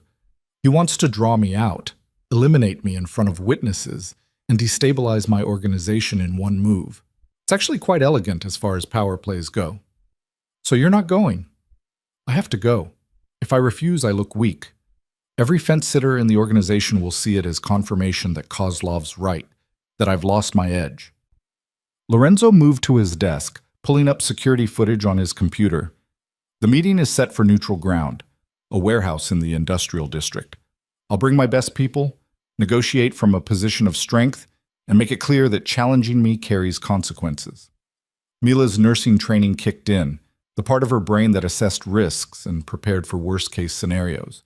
You're going to get shot again. Possibly. But if I handle this right, Kozlov will back down. He's aggressive, but not suicidal. A show of force combined with strategic concessions might be enough to restore balance. And if it's not? Lorenzo was quiet for a moment. Then tomorrow night could get very complicated very quickly. Fear clawed at Mila's throat. She'd known, intellectually, that Lorenzo's life was dangerous, but knowing it and watching him prepare to walk into a situation that could end with his death were entirely different things. Don't go. The words burst out before she could stop them. Let someone else handle it. Send Antonio or one of your other advisors. I can't. Lorenzo's voice was gentle but implacable. Leadership means being willing to face danger personally. If I send someone else to this meeting, I might as well resign and hand the organization to Kozlov on a silver platter. Then take me with you. Absolutely not. Lorenzo. No, Mila. His tone left no room for argument. You stay here, behind security, where Kozlov can't use you against me. That's non-negotiable. They stared at each other, the tension between them electric. Finally, Mila nodded, recognizing when pushing would be counterproductive. Fine, but you come back alive, or I'm going to be very angry with you. The smile that crossed Lorenzo's face was genuine, transforming his features. I'll do my best. That night, they sat together in Lorenzo's private quarters, a space Mila hadn't entered before, decorated with the same expensive simplicity as the rest of the mansion, but somehow more personal. Photos lined one shelf, most showing a younger Lorenzo with an elegant woman who had to be his mother. Books in Italian filled another shelf, well-worn spines suggesting frequent reading. Tell me about your mother, Mila said, curled beside Lorenzo on the leather couch. He was quiet for a long time, his fingers absently stroking her hair. She was everything my father wasn't, kind, educated, devoted to the idea that people could be better than their circumstances. She hated what my father did for a living but loved him too much to leave. How did she die? Cancer. Ovarian, stage 4 by the time they caught it. Lorenzo's voice went flat. We had the best doctors, the most expensive treatments. None of it mattered. She died 6 months after diagnosis, and my father followed her a year later. Heart attack, officially. But I think he died of a broken heart. Mila threaded her fingers through his, offering silent comfort. She would have liked you, Lorenzo continued, would have appreciated that you see people as they are, not as they pretend to be. She always said the measure of a person wasn't what they did in public, but who they were when no one was watching. And who are you when no one's watching? Lorenzo turned to look at her, his expression unguarded. Tired. Lonely. Hoping that the choices I make add up to something meaningful instead of just perpetuating cycles of violence and control. The vulnerability in his words made Mila's chest ache. She kissed him, pouring everything she couldn't articulate into the gesture, reassurance, affection, the terrifying realization that what she felt for him had grown far beyond simple attraction. They made love that night with a tenderness that surprised them both. The careful urgency of people who understood tomorrow wasn't guaranteed. Afterward, lying in Lorenzo's arms in the pre-dawn darkness, Mila felt the full weight of her choice settle over her. She'd fallen in love with a man who lived with death as a constant companion, who made decisions that cost lives and shaped the criminal landscape of an entire city. Who could kiss her with heartbreaking gentleness one moment and order violence the next without apparent contradiction? And she didn't regret it. The morning of the meeting, Lorenzo was different, harder, more focused. The veneer of civilization he wore around Mila stripped away to reveal the predator beneath. He dressed in a dark suit with body armor underneath, checked his weapons with practiced efficiency, and issued final instructions to his security team with the cold authority of a general preparing for battle. Mila watched from the doorway of his bedroom, trying to memorize every detail. The way his hands moved as he holstered his gun, the set of his shoulders, the grim determination in his eyes. "If something happens to me," Lorenzo said without looking up, "Marco has instructions to get you out of Chicago. New identity, new city, enough money to start over completely. You'll be safe." "Nothing's going to happen." "But if it does, Lorenzo." Mila crossed to him, forcing him to meet her eyes. "You're coming back. We're going to have dinner tonight, probably argue about whether I'm staying long term, and you're going to tell me I'm impossible while looking at me like I'm the best thing that's ever happened to you." His smile was brief but genuine. "You are impossible. And you love it." "I do." He cupped her face, the gesture already familiar. "I love you." "I should probably wait to say that until after I've survived this meeting, but just in case," Mila kissed him to stop the words, refusing to let him finish that thought. "Tell me tonight, when you come home." Lorenzo left an hour later, surrounded by 6 of his best men, driving toward a meeting that could reshape Chicago's criminal landscape or end with his death. Mila stood at the window of his study, watching the convoy of black SUVs disappear down the long driveway, and tried to ignore the fear clawing at her throat. Marco appeared beside her, his shoulders still bandaged, but his stance steady. "He'll be fine. The boss always comes back." "How can you be sure?" "Because he has something worth coming back to now. That makes all the difference." The hours that followed were the longest of Mila's life. She tried to read, to watch television, to do anything that would distract her from imagining every terrible scenario. Maria brought tea and sympathy. Marco updated her periodically on communications from the security team. Lorenzo had arrived at the warehouse. The meeting was underway, no shots fired yet. That "yet" hung in the air like a guillotine blade. At 7:30, Mila's phone buzzed with a text from an unknown number. "Your boyfriend is currently surrounded by my men. If you want him to leave that warehouse alive, you'll come alone to the address I'm sending. You have 30 minutes. A second text followed with coordinates in the industrial district. Mila's hands trembled as she stared at the screen. This was the scenario Lorenzo had warned her about. Viktor Kozlov using her as leverage, forcing impossible choices. She should tell Marco. Should let Lorenzo's people handle it. Should follow every security protocol Lorenzo had established. Instead, she grabbed her jacket and slipped out through the servants' entrance while Marco was checking in with the security team.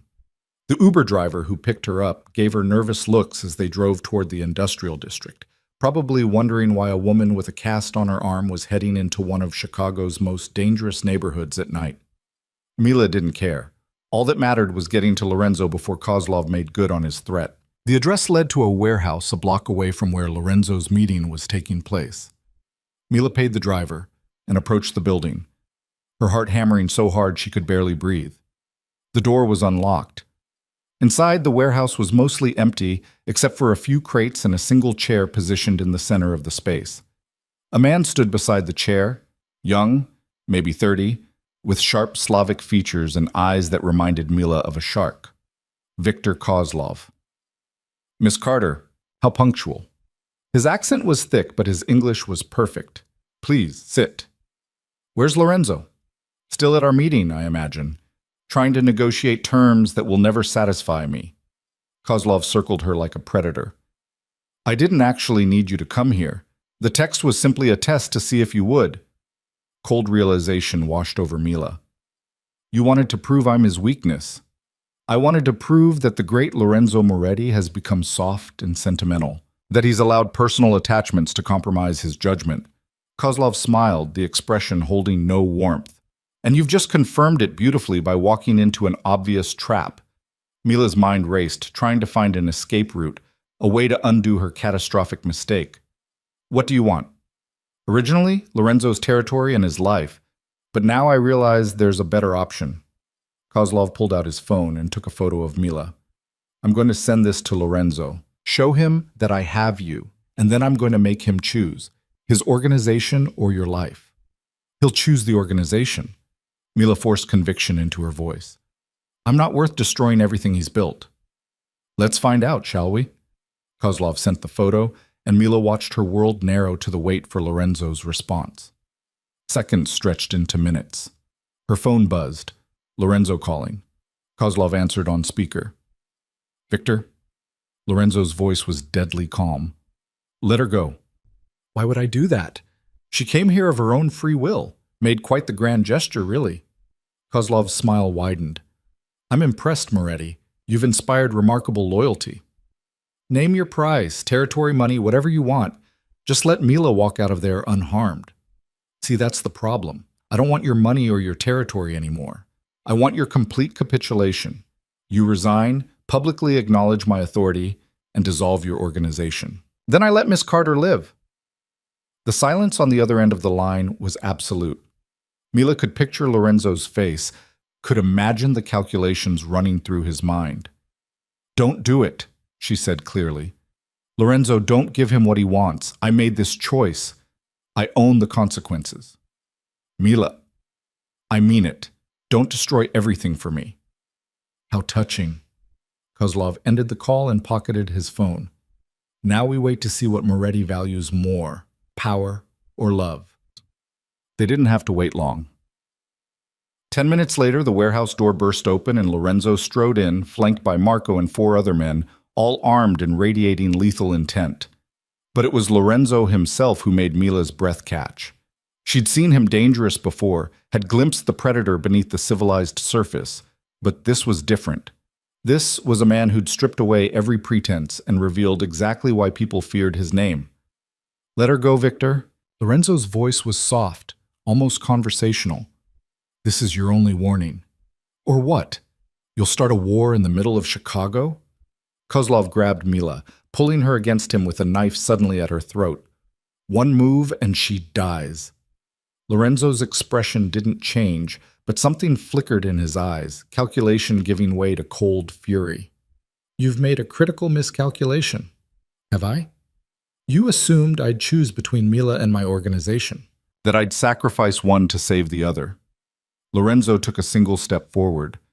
But you're forgetting. I don't make choices like that. I eliminate threats completely. The warehouse erupted into chaos. Lorenzo's men moved with practiced precision, and suddenly Kozlov's backup, men Mila hadn't even noticed in the shadows, were being disarmed and subdued. Kozlov's knife pressed harder against Mila's throat, and she felt a sting as it broke skin. Then Lorenzo was there, moving faster than Mila thought possible, his hand catching Kozlov's wrist with brutal force. The knife clattered to the ground, and Kozlov staggered backward. You don't touch her, Lorenzo said, each word precise and terrible. You don't threaten her. You don't even think about her without my permission. He hit Kozlov once, a devastating blow that sent the younger man crashing to the concrete. Lorenzo stood over him, and Mila saw the exact moment he decided not to kill. You're going to leave Chicago tonight, Lorenzo continued in that same terrifyingly calm voice. You're going to take whatever's left of your operation and relocate to a city of my choosing. And you're going to spend the rest of your life remembering that you had one chance to walk away, and you wasted it on a woman you should never have touched. Kozlov, bleeding from his mouth, managed a nod. Lorenzo turned to Mila, and the fury in his expression transformed into something else. Relief, fear, anger, all mixed together. He crossed to her, his hands gentle as they examined the small cut on her throat. You're hurt. It's nothing. Lorenzo, I'm sorry. I shouldn't have... We'll discuss your spectacularly bad decision-making later. But his hands were shaking as they cupped her face. Right now, I just need to know you're okay. I'm okay. Mila covered his hands with her own. I'm okay because you came for me. I'll always come for you. That's the problem. Lorenzo pulled her close, his arms coming around her with desperate intensity. You're my weakness, Mila, the thing that makes me vulnerable. And every enemy I have will exploit that. Then we deal with it together. Lorenzo pressed his face against her hair, and Mila felt him shaking. I thought I'd lost you. When I saw that photo, I'm here. I'm safe. They stood together in the middle of the warehouse while Lorenzo's men finished securing Kozlov and his people, and Mila understood with perfect clarity what her choice meant. This would be her life now. Danger and violence balanced against moments of fierce connection. Security, bought through Lorenzo's reputation and power. Freedom defined by the boundaries of his protection. And she was choosing it anyway. Choosing him. Marco approached quietly. "Boss, we should move. Police will be here soon."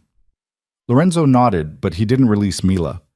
"Get Kozlov out of Chicago. Make sure he understands the terms of his exile are permanent. Consider it done." The drive back to the estate was silent, except for Lorenzo's hands never quite leaving contact with Mila. Fingers threaded through hers, palm resting on her knee, constant reassurance that she was there and alive and his. Only when they were back in his private quarters, the door locked and security posted outside, did Lorenzo's iron control finally crack. "Don't ever do that again." His voice was rough with emotion. "Don't ever walk into danger like that for me. You would have done the same. That's different. I know how to handle these situations. And I know that I couldn't sit safely at home while the man I love walked into a trap." Mila turned to face him fully. "I made a choice, Lorenzo. Maybe it was reckless. Maybe it was stupid. But it was mine to make." "The man you love?" Lorenzo's expression shifted, vulnerability breaking through the anger. "Yes, I love you." Mila said it clearly, without hesitation. "I love you even though you're dangerous and complicated and live in a world I barely understand. I love you because you see me, because you keep your promises, because you're trying to be better than the life you were born into." Lorenzo kissed her then, and Mila tasted desperation and relief, and something that felt like hope. When they finally broke apart, both breathing hard, he rested his forehead against hers.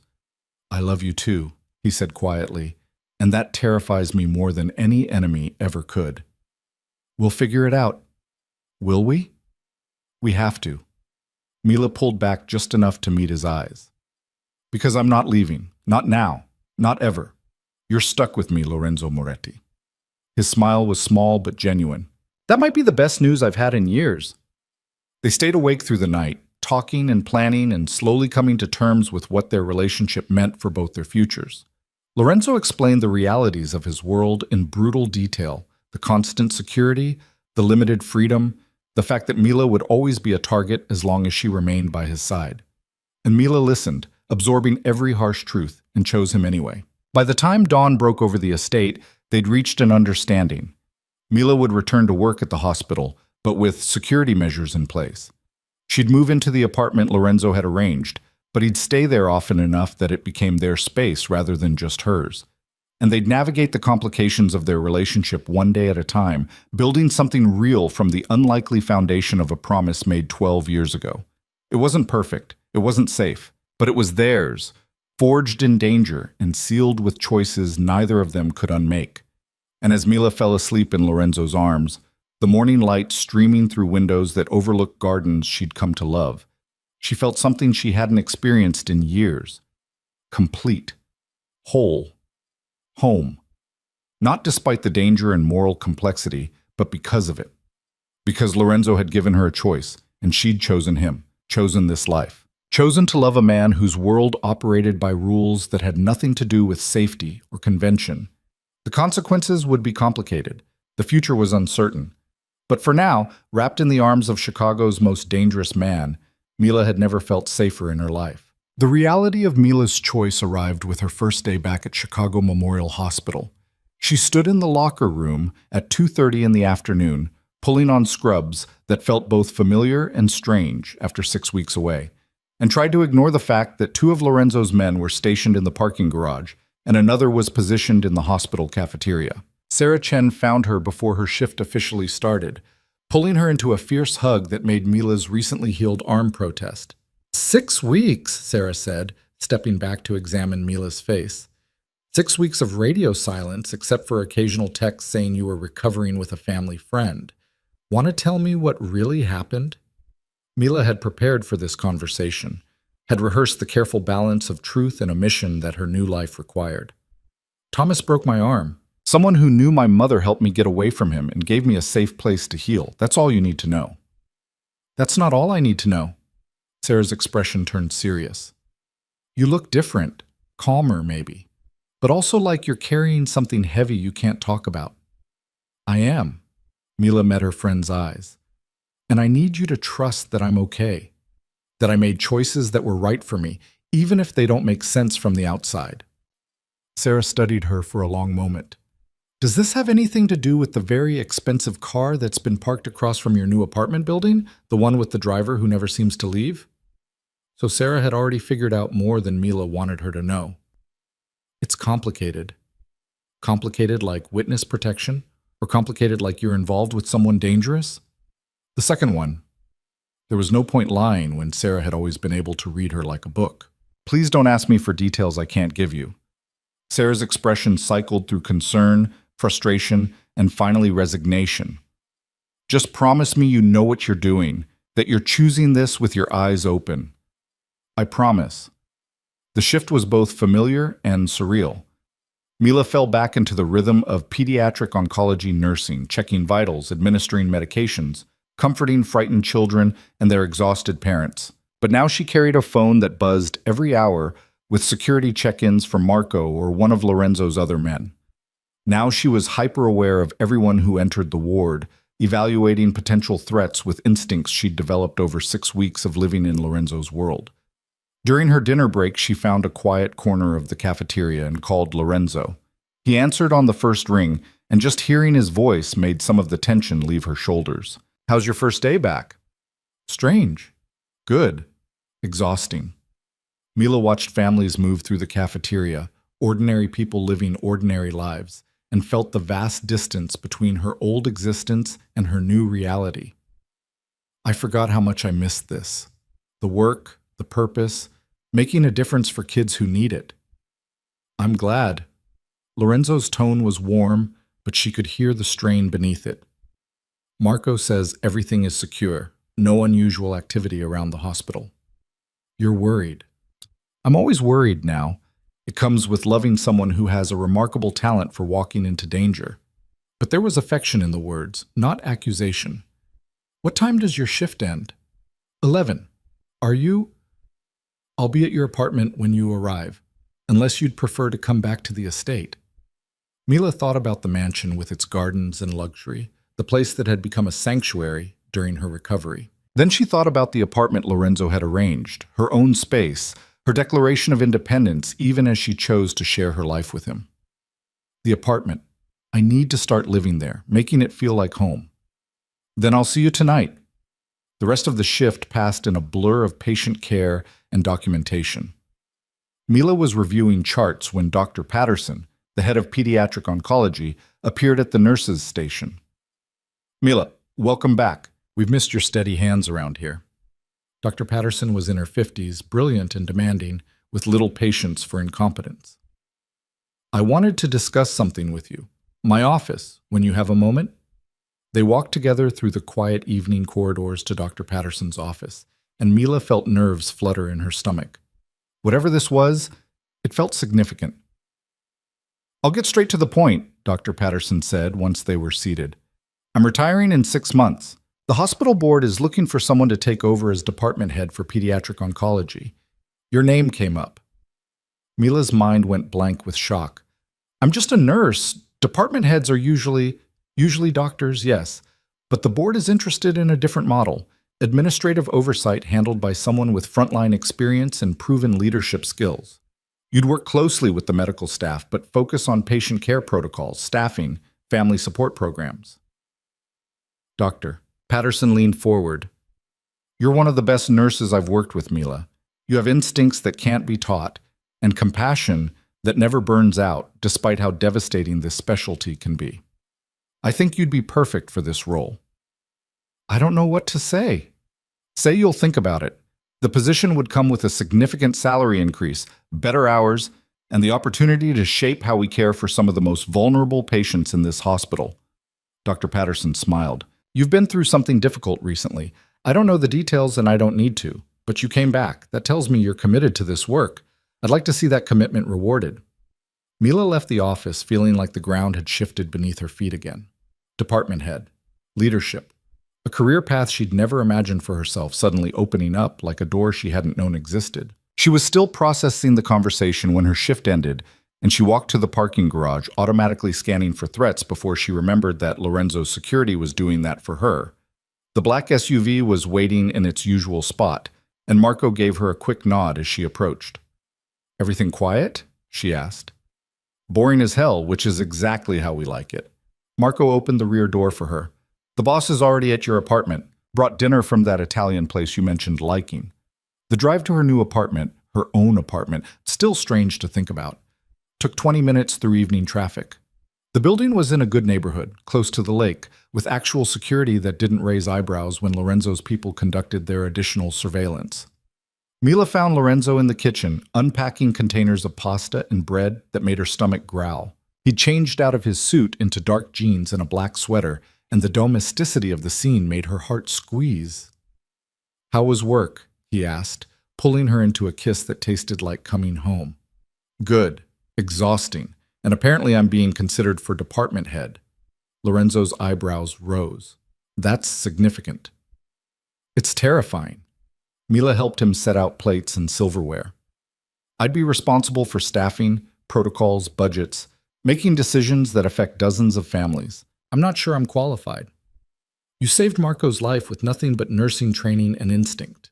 You walked into a warehouse to face down a Russian mobster. You're more qualified than you think." They ate together at the small dining table, and Mila realized this was what she wanted, this balance between her work and Lorenzo's world, between independence and partnership, between the person she'd been and the person she was becoming. "I'm going to accept the position," she said suddenly. "If they offer it formally, I'm going to say yes." Lorenzo smiled, genuine pride in his expression. "Good. You deserve recognition for what you do. It'll mean longer hours sometimes, more responsibility, less flexibility if you need me to." "Mila." Lorenzo reached across the table to take her hand. "Your career doesn't revolve around my needs. You pursue this because it matters to you, because you're brilliant at what you do. I'll adapt." The words settled something in Mila's chest that she hadn't realized needed settling.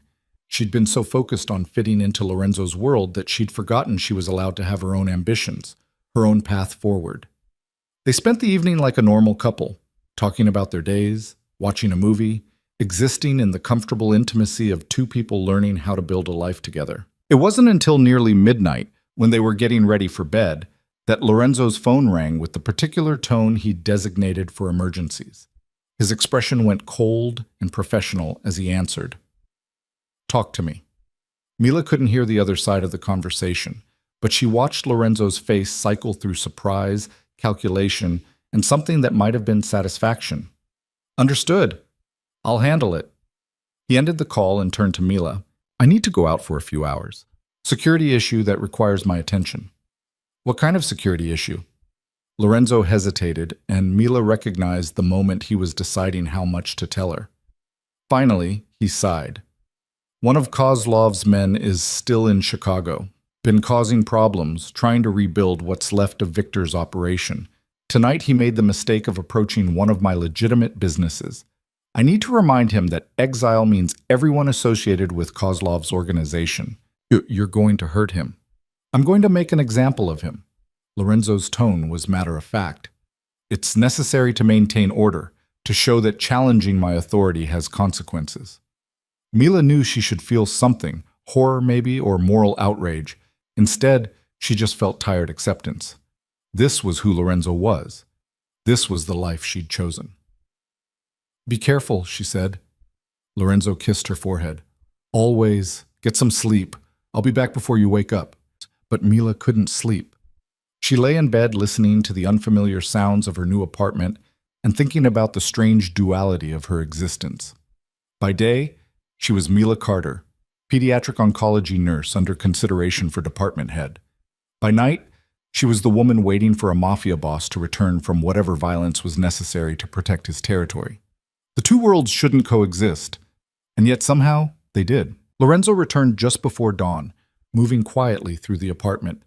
Mila heard the shower run, and when he finally slid into bed beside her, he smelled of expensive soap and nothing else.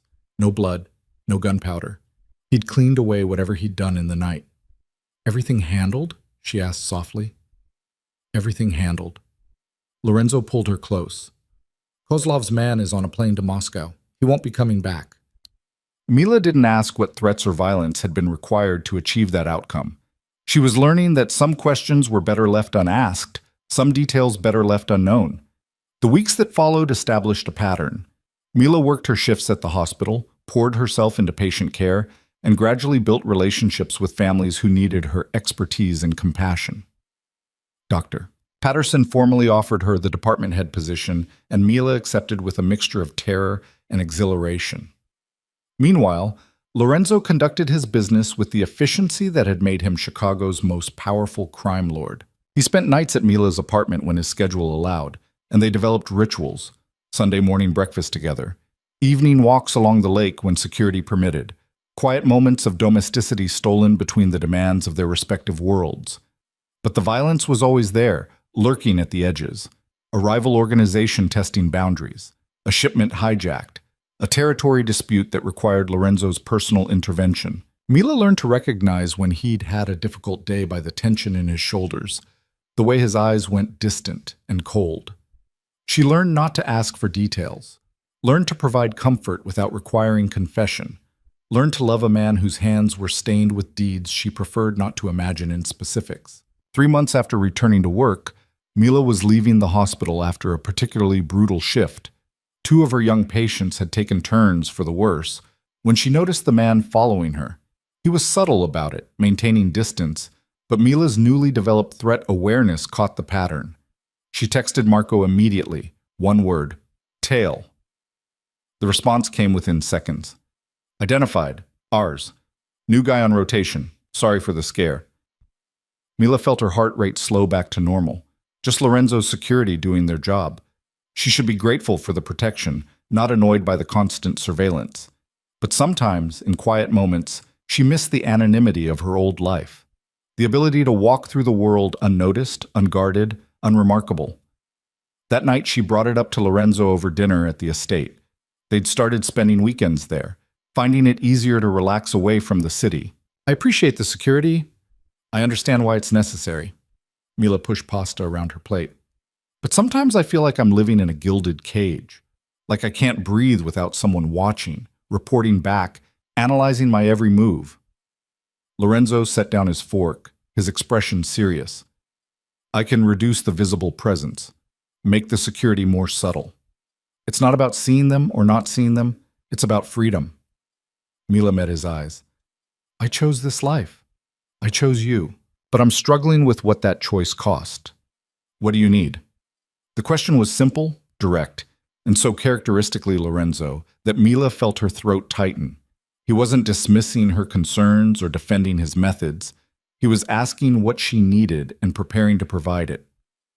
I need to feel like I still have autonomy, like my choices matter beyond the boundaries you've established for my safety.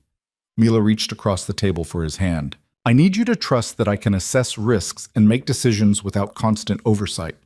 Lorenzo was quiet for a long moment, his thumb tracing patterns on her palm. I trust you completely. It's everyone else I don't trust. Every enemy who might see you as leverage, every opportunist who might try to use you against me. I know, and I'm not asking you to eliminate security entirely. I'm asking you to give me room to breathe within it. What would that look like practically? Mila hadn't expected the question to be so direct or so genuine. She considered it carefully. Less visible surveillance at the hospital, more freedom to run errands or meet friends without a full security briefing, the ability to make spontaneous decisions without clearing them through Marco first. I can agree to most of that. But some things are non-negotiable. You carry the panic button at all times. You don't go to unfamiliar places alone. And you tell me or Marco if you're changing your routine significantly. Lorenzo squeezed her hand. Your safety isn't something I'm willing to compromise on, Mila. Not even to make you more comfortable. I know. And she did know. The protectiveness that sometimes felt suffocating came from the same place as Lorenzo's loyalty and devotion. She couldn't have one without the other. They worked out the details over the next hour, establishing boundaries that gave Mila more independence while maintaining the security framework that let Lorenzo sleep at night. It wasn't perfect, but it was progress. A compromise built on mutual understanding and the recognition that their relationship required constant negotiation. The breakthrough came unexpectedly. During a charity gala Lorenzo had been invited to attend. It was a legitimate event, fundraising for children's medical research. And Lorenzo's attendance was both a business obligation and a genuine interest given Mila's work. "Come with me," he'd said when the invitation arrived. "It's time to stop hiding our relationship from the world." Mila had understood immediately what he was really asking. Going public meant confirming to everyone, Lorenzo's allies, his enemies, Chicago's social elite, that she mattered to him. That she was the one person who had claimed the heart of the city's most dangerous man. The gala was held at one of Chicago's most exclusive hotels, the ballroom glittering with crystal and candlelight. Mila wore a dress Lorenzo had insisted on buying, emerald silk that matched his eyes, elegant without being ostentatious. She felt exposed and powerful in equal measure as they entered together, Lorenzo's hand warm and possessive at the small of her back. The room noticed immediately. Conversations paused. Eyes tracked their movement. Mila felt the weight of hundreds of gazes and refused to shrink under the scrutiny. "They're staring," she murmured to Lorenzo. "Let them." His voice was low and proud. "Let them see that Lorenzo Moretti has found something worth more than power or money or control." They moved through the crowd together, Lorenzo introducing her to business associates and social contacts with casual possessiveness. Mila recognized some names from news reports: politicians, corporate executives, people who operated in the gray areas between legitimate business and criminal enterprise. The evening was proceeding smoothly until a woman in her 40s approached them, her expression calculated and cold. "Lorenzo, how unexpected to see you at a children's charity event." Her tone suggested she found his presence anywhere near children darkly ironic. "And with such lovely company. Won't you introduce us?" "Senator Morrison." Lorenzo's voice was carefully neutral. "This is Mila Carter, head of pediatric oncology at Chicago Memorial." "How fascinating." The senator's gaze raked over Mila with barely disguised contempt. "Tell me, Miss Carter, do you find it difficult to reconcile your work helping children with your relationship with a man whose business destroys families?" The room around them had gone quiet, people sensing confrontation and drawing closer to witness it. Mila felt Lorenzo tense beside her, felt his protective instincts surge. But this was her moment, her choice how to respond. "My work is helping children survive cancer," Mila said, her voice clear and steady. "Many of those children come from families who can't afford treatment, who slip through the cracks of our healthcare system. Lorenzo has personally funded treatment for 3 of my patients this year. So yes, Senator, I can reconcile my work with my relationship. Can you reconcile your position on healthcare reform with the fact that you voted against expanding coverage for pediatric cancer treatments?" The senator's face flushed red. Lorenzo's hand tightened on Mila's back, pride and surprise and something that felt like joy. "That's an oversimplification of a complex issue." "Is it?" "Because I have families in my ward right now choosing between rent and their child's chemotherapy. Your vote contributed to that choice." Mila took a step forward, channeling every ounce of frustration she'd accumulated from 3 years of watching children suffer because of political failures. "So before you judge my choices, Senator, perhaps examine your own." The senator turned and walked away without another word. The crowd around them erupted into whispered conversations, and Mila felt her heart hammering with the audacity of what she'd just done. Lorenzo guided her toward a quieter corner, his expression unreadable until they were alone. Then he smiled, genuinely, beautifully, and pulled her into a kiss that made her forget they were in public. "You're magnificent," he said when they finally broke apart. "Absolutely magnificent. I probably just made us a powerful enemy." "Worth it. Besides, Senator Morrison has been trying to use healthcare reform as a platform to target organized crime funding. This was inevitable." Lorenzo's eyes sparkled with amusement. "Though I'll admit, I didn't expect you to eviscerate her quite so effectively." The rest of the evening passed in a blur of introductions and conversations. Mila found herself talking with the hospital's board chairman, with other doctors and nurses from different departments, with people who seemed genuinely interested in her work rather than just her connection to Lorenzo. By the time they left, near midnight, Mila felt exhausted and exhilarated in equal measure.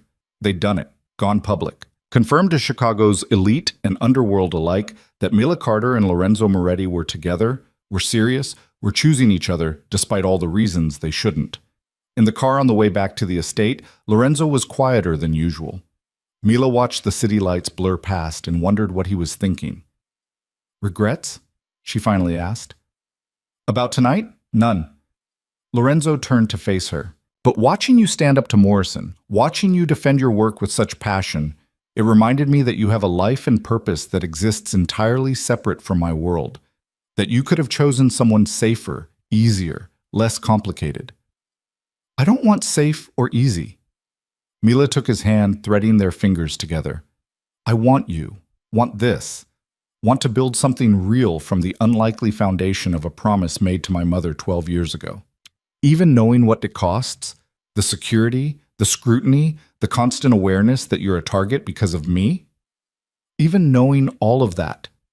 Mila leaned her head on his shoulder. I'm not naive, Lorenzo. I understand the risks, but I also understand what I gain. You, partnership with someone who sees me completely, a life that matters in ways I never imagined. Lorenzo pressed a kiss to her hair.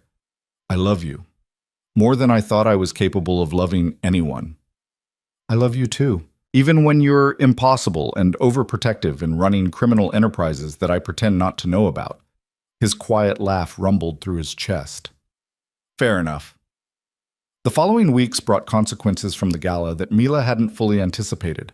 The hospital board chairman called her in for a private meeting where he carefully danced around questions about Lorenzo's business interests and whether they might create conflicts with Mila's new role as department head. She'd handled it with the same directness she'd used with Senator Morrison, acknowledging that Lorenzo's world was complicated while emphasizing that her work and personal life remained separate.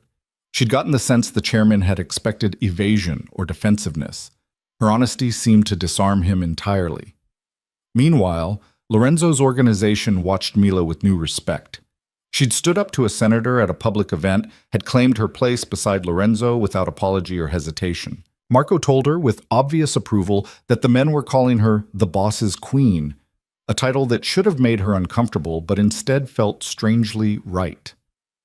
One evening, as Mila and Lorenzo were having dinner at her apartment, his phone buzzed with a message that made his expression darken. What's wrong? Thomas Carter filed a lawsuit, claims I kidnapped you, that you're being held against your will, that he wants custody proceedings to ensure your safety. Lorenzo's voice dripped with contempt. It's a transparent attempt to extort money, but it's going to require legal resources to shut down. Mila felt cold fury replace her initial shock. After everything, after you gave him money and a fresh start, he's still trying to hurt me? He's desperate and stupid, a dangerous combination. Lorenzo was already texting his lawyers. I'll handle this. He won't get anywhere near you. No. Mila stood, decision crystallizing with perfect clarity. I'll handle this. I'll give a deposition, provide medical records from the night he broke my arm, detail years of abuse. I'll make it very clear that I chose to leave and that any suggestion I'm being held against my will is categorically false. Lorenzo looked at her with something like awe. You're sure? I'm sure. Thomas has controlled enough of my life. I'm not letting him have any more power over me. Mila's voice was steady, certain, and maybe it's time the world knew exactly what kind of man he is. The legal proceedings took 3 weeks. Mila gave her deposition with clinical precision, detailing years of verbal and physical abuse with the same calm she used when documenting patient symptoms. She provided medical records, testimony from Sarah Chen about the night she'd arrived at the hospital with a broken arm, and a statement from Dr. Ross about the extent of her injuries. Thomas's lawsuit fell apart under the weight of evidence. His lawyer withdrew from the case. And Thomas himself, facing potential charges for filing a frivolous lawsuit and renewed questions about domestic abuse, accepted a settlement that required him to never contact Mila again and to publicly acknowledge his previous abuse. Lorenzo had wanted him prosecuted fully. Mila had argued for closure instead of revenge. In the end, her will had prevailed. Thomas's public admission and permanent exile from her life was enough. The night the settlement was finalized, Mila stood in the estate's gardens, watching sunset paint the sky in shades of orange and gold. Lorenzo found her there, wrapping his arms around her from behind. It's over, he said quietly. Thomas is out of your life permanently this time. I know. Mila leaned back against his chest. I thought I'd feel different, triumphant maybe. Instead, I just feel tired and ready to move forward. Then we move forward. Lorenzo turned her in his arms to face him. Together, whatever that looks like. Mila looked up at the man who'd changed her life in ways she was still discovering. The criminal who kept his promises. The protector who'd given her freedom. The complicated, dangerous, surprisingly gentle person who'd seen past her invisibility and decided she was worth everything. Together, she agreed. And in that moment, standing in gardens that had become home, wrapped in the arms of Chicago's most dangerous man, Mila Carter felt something she'd spent 24 years searching for without knowing what she needed. She felt whole. The wholeness didn't last. 3 days after Thomas's final defeat, Mila was reviewing patient charts in her new office, still adjusting to the title department head on her door, when her phone rang with a number she didn't recognize. She almost didn't answer. Then instinct made her pick up. Miss Carter? The voice was professional, female, unfamiliar. This is Special Agent Rebecca Walsh with the FBI. I need to speak with you about Lorenzo Moretti. Mila's blood turned to ice. I have nothing to say to you. I think you do. We have evidence of racketeering, money laundering, and conspiracy to commit murder. Your testimony could help us build a case that finally puts Moretti away for life. Agent Walsh's tone softened slightly. I know he's convinced you he's protecting you, but men like him don't protect, they possess. They control. And eventually, they destroy everyone around them. You don't know anything about him. I know he's a criminal. I know his organization is responsible for violence across this city, and I know you're a good person who's gotten tangled up in something dangerous. Walsh paused. Meet with me. One conversation. If you still want to walk away after that, I'll respect it, but at least hear what we know. Mila ended the call without responding. Her hands were shaking so badly she had to set down the phone. This was the nightmare scenario Lorenzo had warned her about. Federal investigation, pressure to testify, the government trying to use her as leverage against him. She should tell Lorenzo immediately, should let him handle it with his lawyers and his resources, and his careful navigation of legal boundaries. Instead, she sat in her office staring at her phone and wondering what evidence the FBI actually had. Wondering if the man she loved was guilty of things even worse than she'd imagined. The thought felt like betrayal. But it was there, planted by Agent Walsh's words, growing roots in the fertile soil of Mila's uncertainty. She made it through the rest of her shift on autopilot, caring for her patients with professional competence while her mind spun through impossible scenarios. That evening, instead of going home to the apartment where Lorenzo would be waiting, she drove to the lake and parked along the shore. The water was dark and restless, matching her mood. Mila sat in her car and tried to reconcile the man who'd saved her from Thomas with the man the FBI was investigating for murder. Tried to separate the Lorenzo who funded cancer treatments for children from the Lorenzo who ordered violence against his enemies. They were the same person. She'd always known that. But knowing it intellectually and confronting it through federal investigation were entirely different things. Her phone buzzed. Lorenzo. Where are you? Marco says you left the hospital an hour ago. Mila stared at the message, feeling the weight of surveillance even in this moment of solitude. She could lie, could say she needed time alone, could put off this conversation until she'd figured out what she actually wanted to say.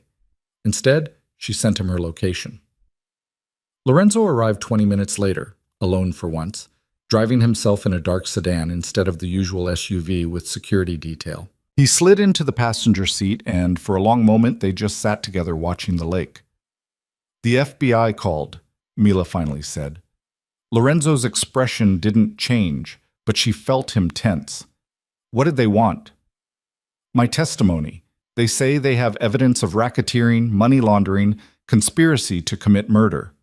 Mila turned to face him. They want to use me to put you away for life. What did you tell them? Nothing. I hung up. Mila's throat felt tight, but she planted questions I can't ignore. What evidence do they have, Lorenzo? What have you done that I don't know about? Lorenzo was quiet for so long that Mila thought he might not answer. When he finally spoke, his voice was carefully controlled. I've done terrible things. Ordered violence against people who threaten my organization. laundered money through legitimate businesses, built an empire on activities that violate dozens of laws. He met her eyes. I've never lied to you about what I am, Mila, but I've also never detailed the specifics because some knowledge is a burden you shouldn't carry. The FBI thinks they can prove murder. They probably can, not directly. I'm too careful for that. But conspiracy, ordering hits, creating the circumstances that led to deaths? Yes, that evidence exists if they look hard enough. Lorenzo's jaw tightened. The question is whether they can get it admitted in court, whether their witnesses will survive to testify, whether their investigation can withstand the legal challenges my lawyers will mount. You're talking about intimidating witnesses, destroying evidence. I'm talking about survival, about protecting what's mine. Lorenzo turned to face her fully. I won't apologize for the life I've led or the choices I've made. But I will tell you this. If the FBI builds a case against me, if this goes to trial, you need to stay as far away from it as possible. They'll subpoena me. Then you invoke your Fifth Amendment rights. You refuse to testify. You let my lawyers handle the legal strategy. Lorenzo's voice intensified. I won't let them use you against me, Mila. I won't let you be destroyed by my world. What if I want to testify? The question hung between them like a blade. Lorenzo's expression shuddered, going cold and distant in a way that reminded Mila of exactly who she was dealing with. Then you testify, he said quietly. I won't stop you, won't threaten you or try to control your choices. But understand that once you cross that line, there's no coming back. The life we've built ends. The protection I provide ends. You become just another witness in a federal case, and my organization will treat you accordingly. You mean they'll kill me? I mean I won't be able to stop them even if I wanted to. Lorenzo's voice was bleak. The moment you testify against me, you stop being under my protection, and there are people in my organization who would see you as a threat that needs to be eliminated. Mila felt tears sting her eyes. So my choices are lie for you or die for telling the truth. Your choices are to refuse to participate in a federal investigation that's trying to use you as a weapon, or to become an active participant in destroying me and accept the consequences. Lorenzo reached for her hand, but she pulled away. I'm not asking you to lie, Mila. I'm asking you to protect yourself by staying out of something that will consume you. You're asking me to choose you over justice. I'm asking you to choose your own survival over abstract principles that won't matter when you're dead or in witness protection, spending the rest of your life looking over your shoulder. The brutal honesty was somehow worse than deception would have been. Mila stared at the man she loved and saw the reality of his world laid bare. Violence, moral compromise, survival purchased through terrible choices. I need time to think, she whispered. Take all the time you need. But Mila, Lorenzo's voice broke slightly. Whatever you decide, know that I love you.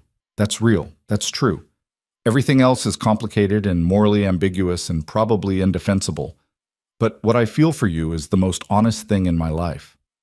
He left her sitting by the lake, drove away in the dark sedan, and Mila was alone with her impossible choice. She drove home to her apartment but couldn't bring herself to go inside. Instead, she called Sarah and asked to meet at their favorite coffee shop, neutral territory, public enough to feel safe. Sarah took one look at Mila's face and ordered 2 large coffees without asking. They sat in a corner booth and Mila found herself telling the whole story. Lorenzo, the protection, the relationship, and now the FBI investigation. Sarah listened without interrupting, her expression cycling through shock, concern, and something that might have been understanding. So let me get this straight, Sarah said when Mila finally ran out of words.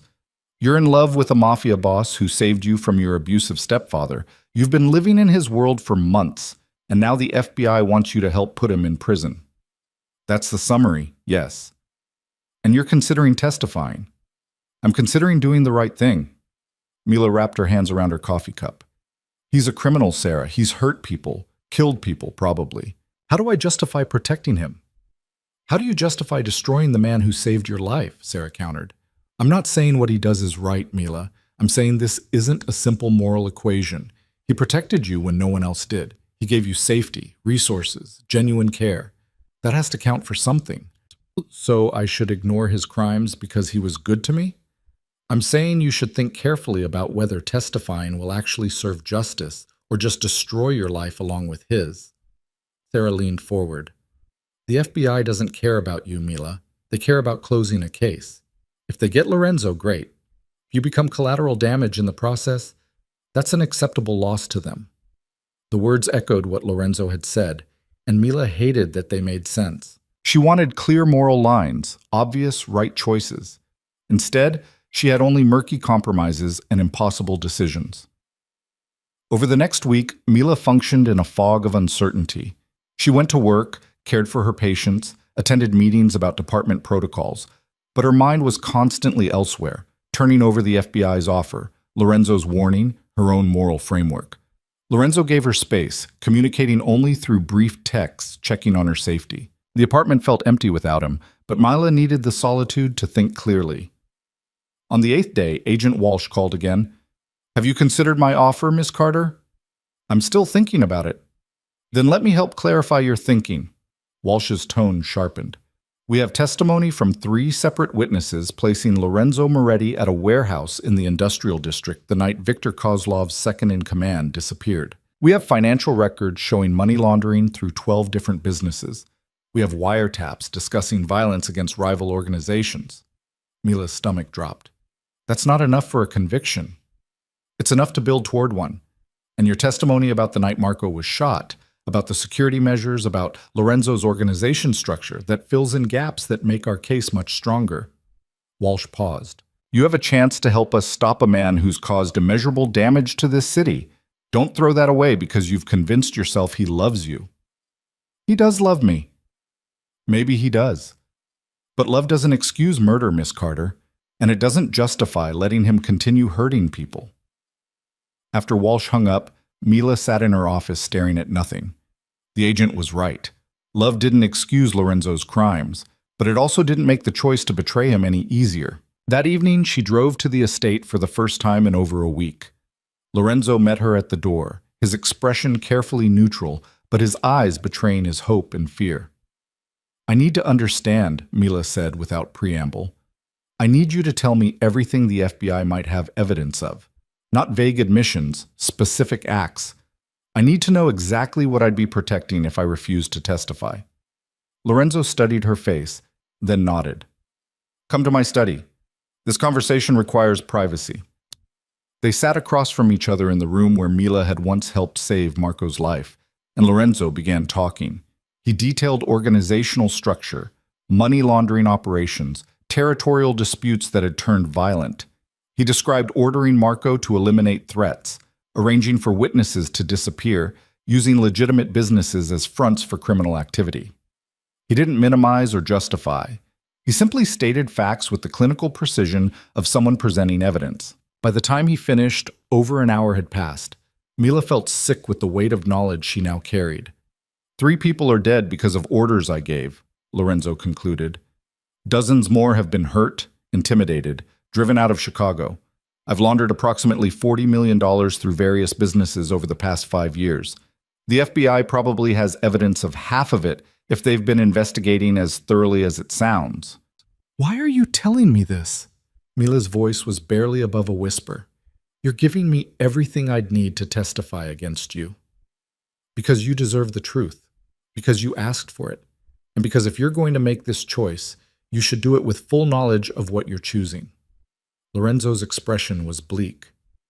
"I won't manipulate you with partial information or strategic omissions. You wanted to know what the FBI might prove. Now you know." Mila stood and walked to the window, staring out at the gardens she'd come to love. "You killed 3 people." "Yes." "Were they innocent?" 2 were members of rival organizations who were actively trying to kill me and my men.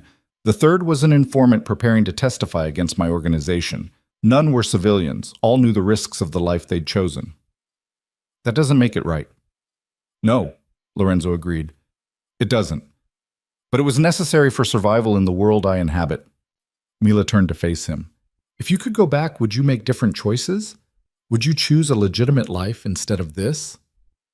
Lorenzo was quiet for a long moment. "I can't answer that honestly without lying to you. The life I've led made me who I am. The choices I've made brought me to the moment 12 years ago when your mother saved me. They brought me to you. If I'd chosen differently, I'd be a different person. And that different person might never have kept his promise to Elena. So you'd do it all again? I'd do it all again to end up here, with you, having this conversation. Lorenzo stood and crossed to her. But I'd also change specific choices if I could. I'd find ways to protect my organization without killing. I'd seek legitimate power instead of criminal control. I'd be worthy of the faith your mother had in me when she decided I was worth saving. Mila looked up at him, seeing the complexity she'd always known was there, but had avoided examining too closely. I don't know if I can live with what you've done. I know. But I also don't know if I can testify against you, if I can be the reason you spend the rest of your life in prison. That's not a decision you need to make right now.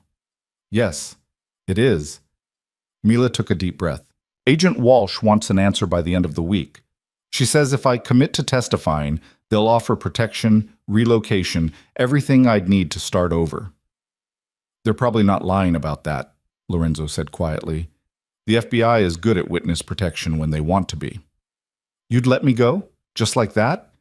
I'd hate it. I'd spend the rest of my life missing you and regretting that I brought you into a world that forced this choice.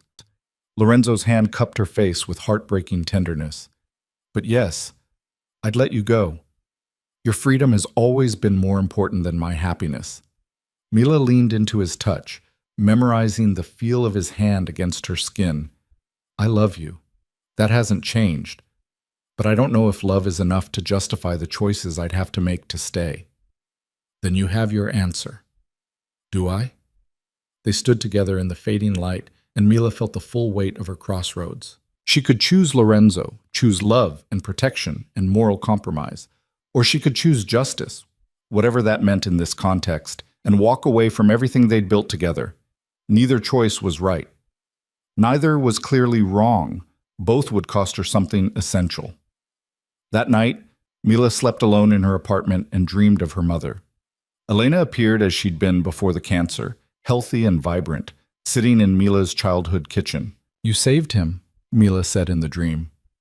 You knew what he was, and you saved him anyway. I saved a dying man who asked for mercy, Elena replied. What he became after that was his choice. What you choose now is yours. I don't know what to choose. Yes, you do. You've always known. You're just afraid of the consequences. Mila woke with tears on her face and clarity in her heart. She knew what she had to do. The next morning, she called Agent Walsh. I've made my decision. I'll meet with you one time, but I'm not promising testimony. I'm promising a conversation. They met in a federal building downtown, in a conference room that smelled of stale coffee and institutional anxiety. Agent Walsh was there with her partner, both wearing expressions of professional neutrality. Thank you for coming, Miss Carter. I came to tell you that I won't be testifying against Lorenzo Moretti. Mila's voice was steady, certain. I understand you're building a case. I understand you think my testimony would help, but I'm invoking my right to refuse cooperation. Walsh's expression hardened. You realize we can subpoena you, compel your testimony. Then I'll plead the fifth, claim that testifying might incriminate me given my proximity to Lorenzo's operations. Mila met the agent's eyes. I've consulted with a lawyer. I know my options, and I'm choosing not to participate in your investigation. Even knowing what he's done, the people he's hurt, I'm not defending his actions. I'm refusing to be your weapon against him. Mila stood. If you have evidence of crimes, charge him. Build your case with witnesses who aren't being coerced, but leave me out of it. She walked out before Walsh could respond, feeling lighter than she had in weeks. The choice was made. The path was clear. Whatever consequences followed, at least she'd chosen them consciously. Lorenzo was waiting in her apartment when she returned home. He stood as she entered, his expression carefully controlled. I told the FBI no, Mila said without preamble. I'm not testifying. I'm not cooperating with their investigation. I'm choosing you.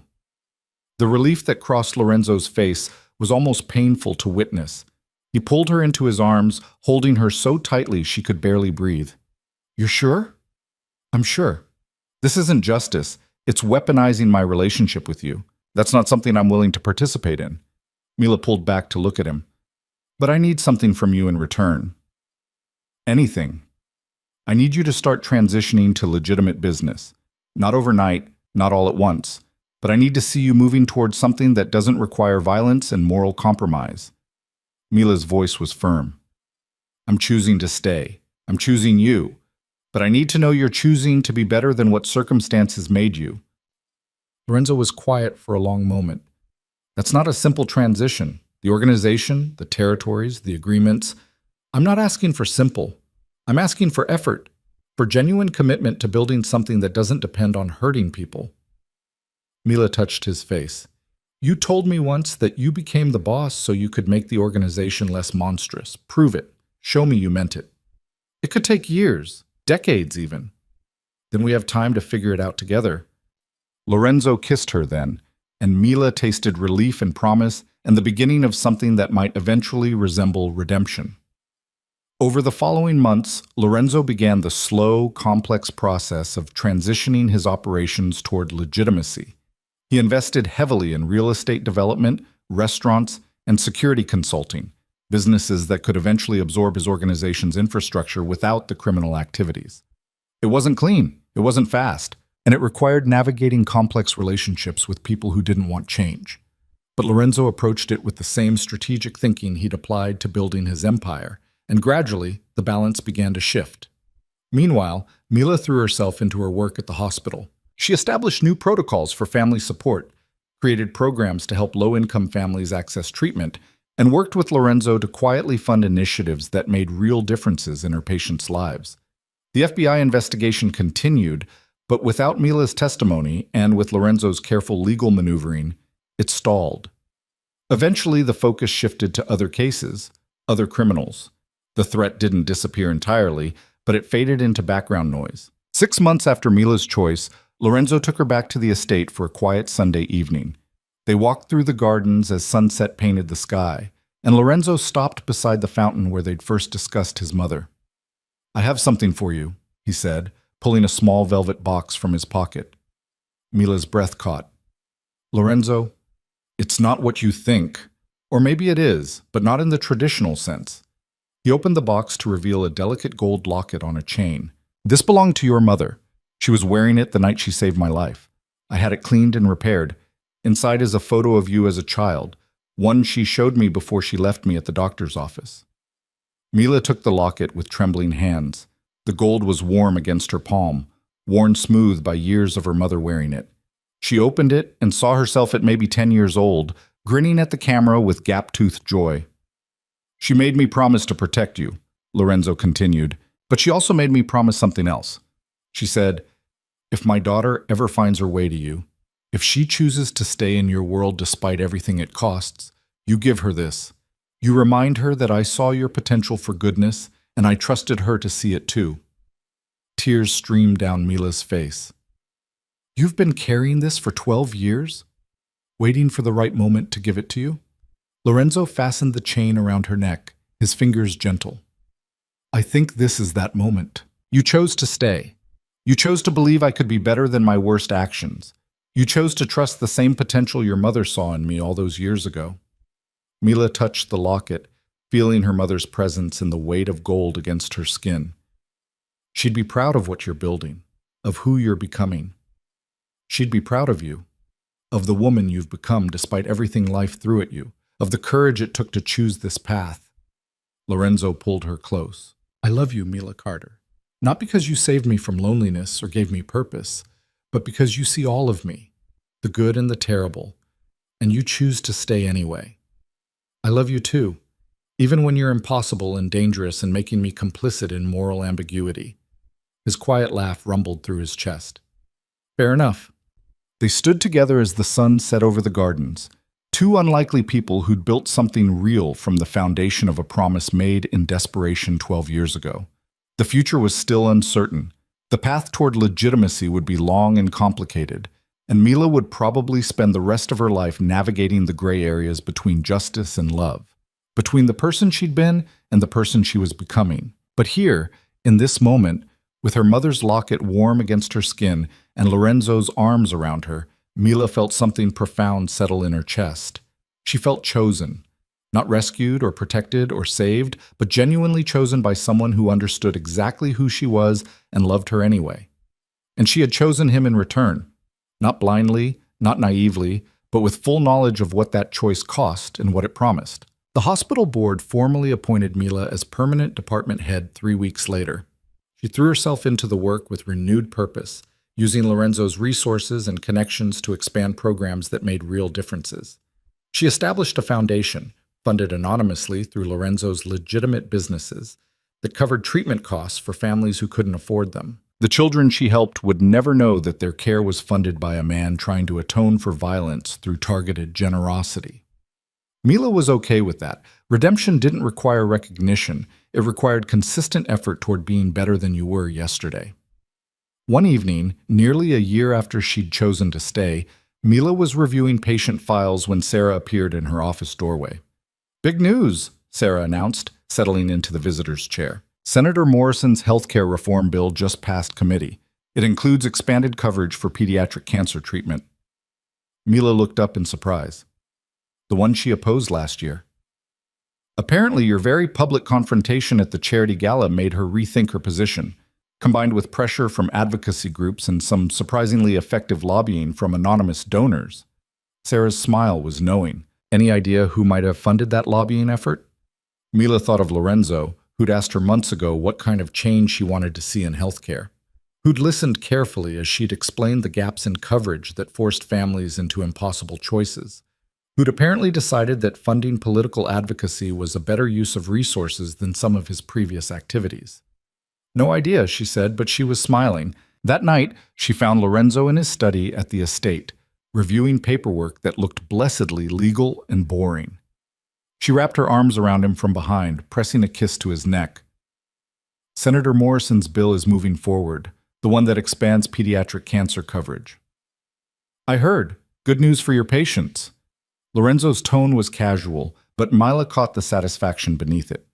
"Thank you for the lobbying effort, for using your influence for something that actually helps people." "I have no idea what you're talking about." But he was smiling as he turned to pull her into his lap.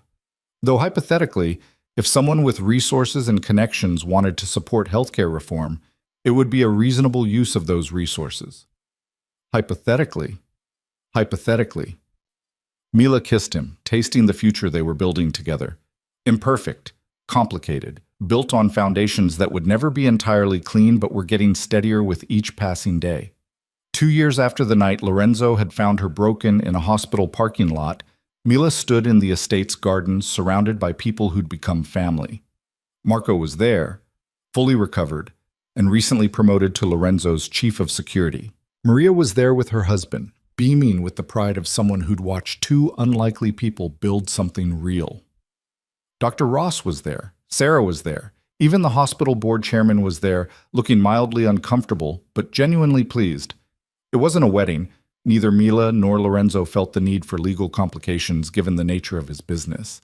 But it was a commitment ceremony, a public acknowledgement of what they'd built together, of the choice they renewed every day to stay and fight for something better. Lorenzo stood beside her in the fading sunlight, and when he spoke his vows, his voice was steady and sure. "You saved me without knowing it. Not from physical death. Your mother did that. But from spiritual death. From becoming so consumed by what I do that I forgot who I wanted to be. You gave me reason to be better, purpose beyond power. You chose to stay when you could have run, and that choice changed everything." Mila's turn. She looked into green eyes that had terrified her once and now felt like home. "You saw me when I was invisible. You gave me freedom when I'd forgotten what it felt like. You kept a promise to my mother, and in doing so, you gave me back the future she wanted me to have." Her voice strengthened. "I choose you, today, tomorrow, every day after. Not because you're perfect, but because you're trying. Not because our path is easy, but because it's ours." They exchanged the rings Marco presented, simple gold bands that spoke of commitment without legal entanglement, and when Lorenzo kissed her, Mila heard their gathered friends cheer. Later, after the celebration had quieted and guests had departed, Mila and Lorenzo walked alone through the gardens. The night was clear, stars visible, despite Chicago's light pollution. and everything felt suspended in perfect possibility. Do you ever regret it? Lorenzo asked quietly. Choosing this life instead of the safe, normal existence you could have had? Mila touched the locket she wore always now, her mother's final gift and blessing. I regret that the world is complicated enough to make this choice necessary. I regret that you've had to do terrible things to survive. But I don't regret choosing you. Choosing us. Choosing to believe that people can be better than their worst moments. Even when those moments include murder and moral compromise? Even then, Mila stopped walking, turning to face him.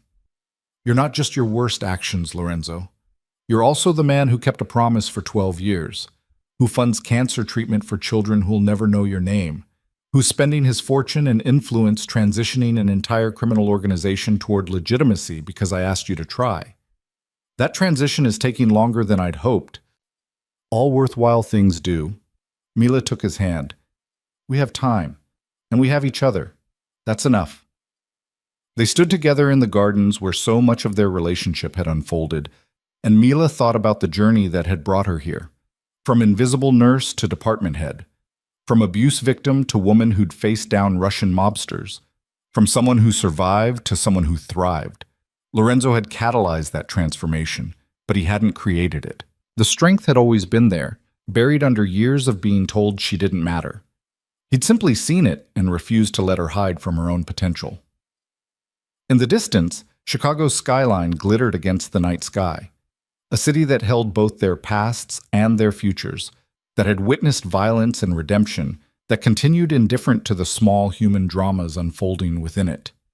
Somewhere in that city, children slept in hospital beds, fighting battles no child should face. Families made impossible choices between rent and treatment. Systems failed the most vulnerable, and people like Senator Morrison slowly, grudgingly, moved toward better policy. And in one corner of that vast urban landscape, two unlikely people had built something real, something that wouldn't exist without a promise made 12 years ago, without a nurse's compassion and a criminal's unexpected capacity for devotion. It wasn't a fairy tale. It wasn't clean or simple or free from moral complexity, but it was theirs. Mila looked up at the man who'd changed her life in ways she was still discovering, who'd given her freedom and purpose and love that felt as solid as the ground beneath her feet. Take me home, she said. Lorenzo smiled, understanding that home meant both the estate and wherever they were together. Always. They walked hand in hand through gardens that had witnessed their evolution from protector and protected to partners building something neither could have created alone. The future stretched ahead, complicated, uncertain, full of challenges they'd face together. But tonight, under stars that had witnessed every human drama since the beginning of time, Mila Carter and Lorenzo Moretti were simply two people who'd chosen each other against all odds and kept choosing each other every day after. And that choice, renewed again and again, was the closest thing to redemption either of them would ever find. The story that began with a broken arm and a promise made to a dying woman had transformed into something neither Elena Russo nor her daughter could have anticipated. But as Mila touched the locket her mother had worn, the locket that had traveled through 12 years and countless complications to find its way home, she felt her mother's blessing in the weight of gold against her skin. Elena had seen potential in a bleeding criminal and chosen mercy. Mila had seen complexity in a dangerous man and chosen love. Both choices had rippled outward, creating consequences neither woman could have predicted. Some of those consequences were beautiful. Some were morally ambiguous. All were undeniably real. And as Mila fell asleep that night in Lorenzo's arms, the locket warm against her heart, she knew with perfect certainty that she'd made the right choice. Not the easy choice, not the safe choice, not even necessarily the morally defensible choice, but hers. And in a world that had spent so long telling her she didn't matter, that her choices were irrelevant, that her voice was too quiet to be heard, choosing herself, choosing her own path, choosing love over fear, was the most radical thing she could have done. The most dangerous man in Chicago had given her that gift, had seen her potential and refused to let her settle for invisible survival. And Mila Carter, department head of pediatric oncology at Chicago Memorial Hospital, partner to a criminal trying to become something better, daughter of a woman who'd saved a life and changed everything. Mila Carter had chosen to be extraordinary. Not despite the complications. because of them.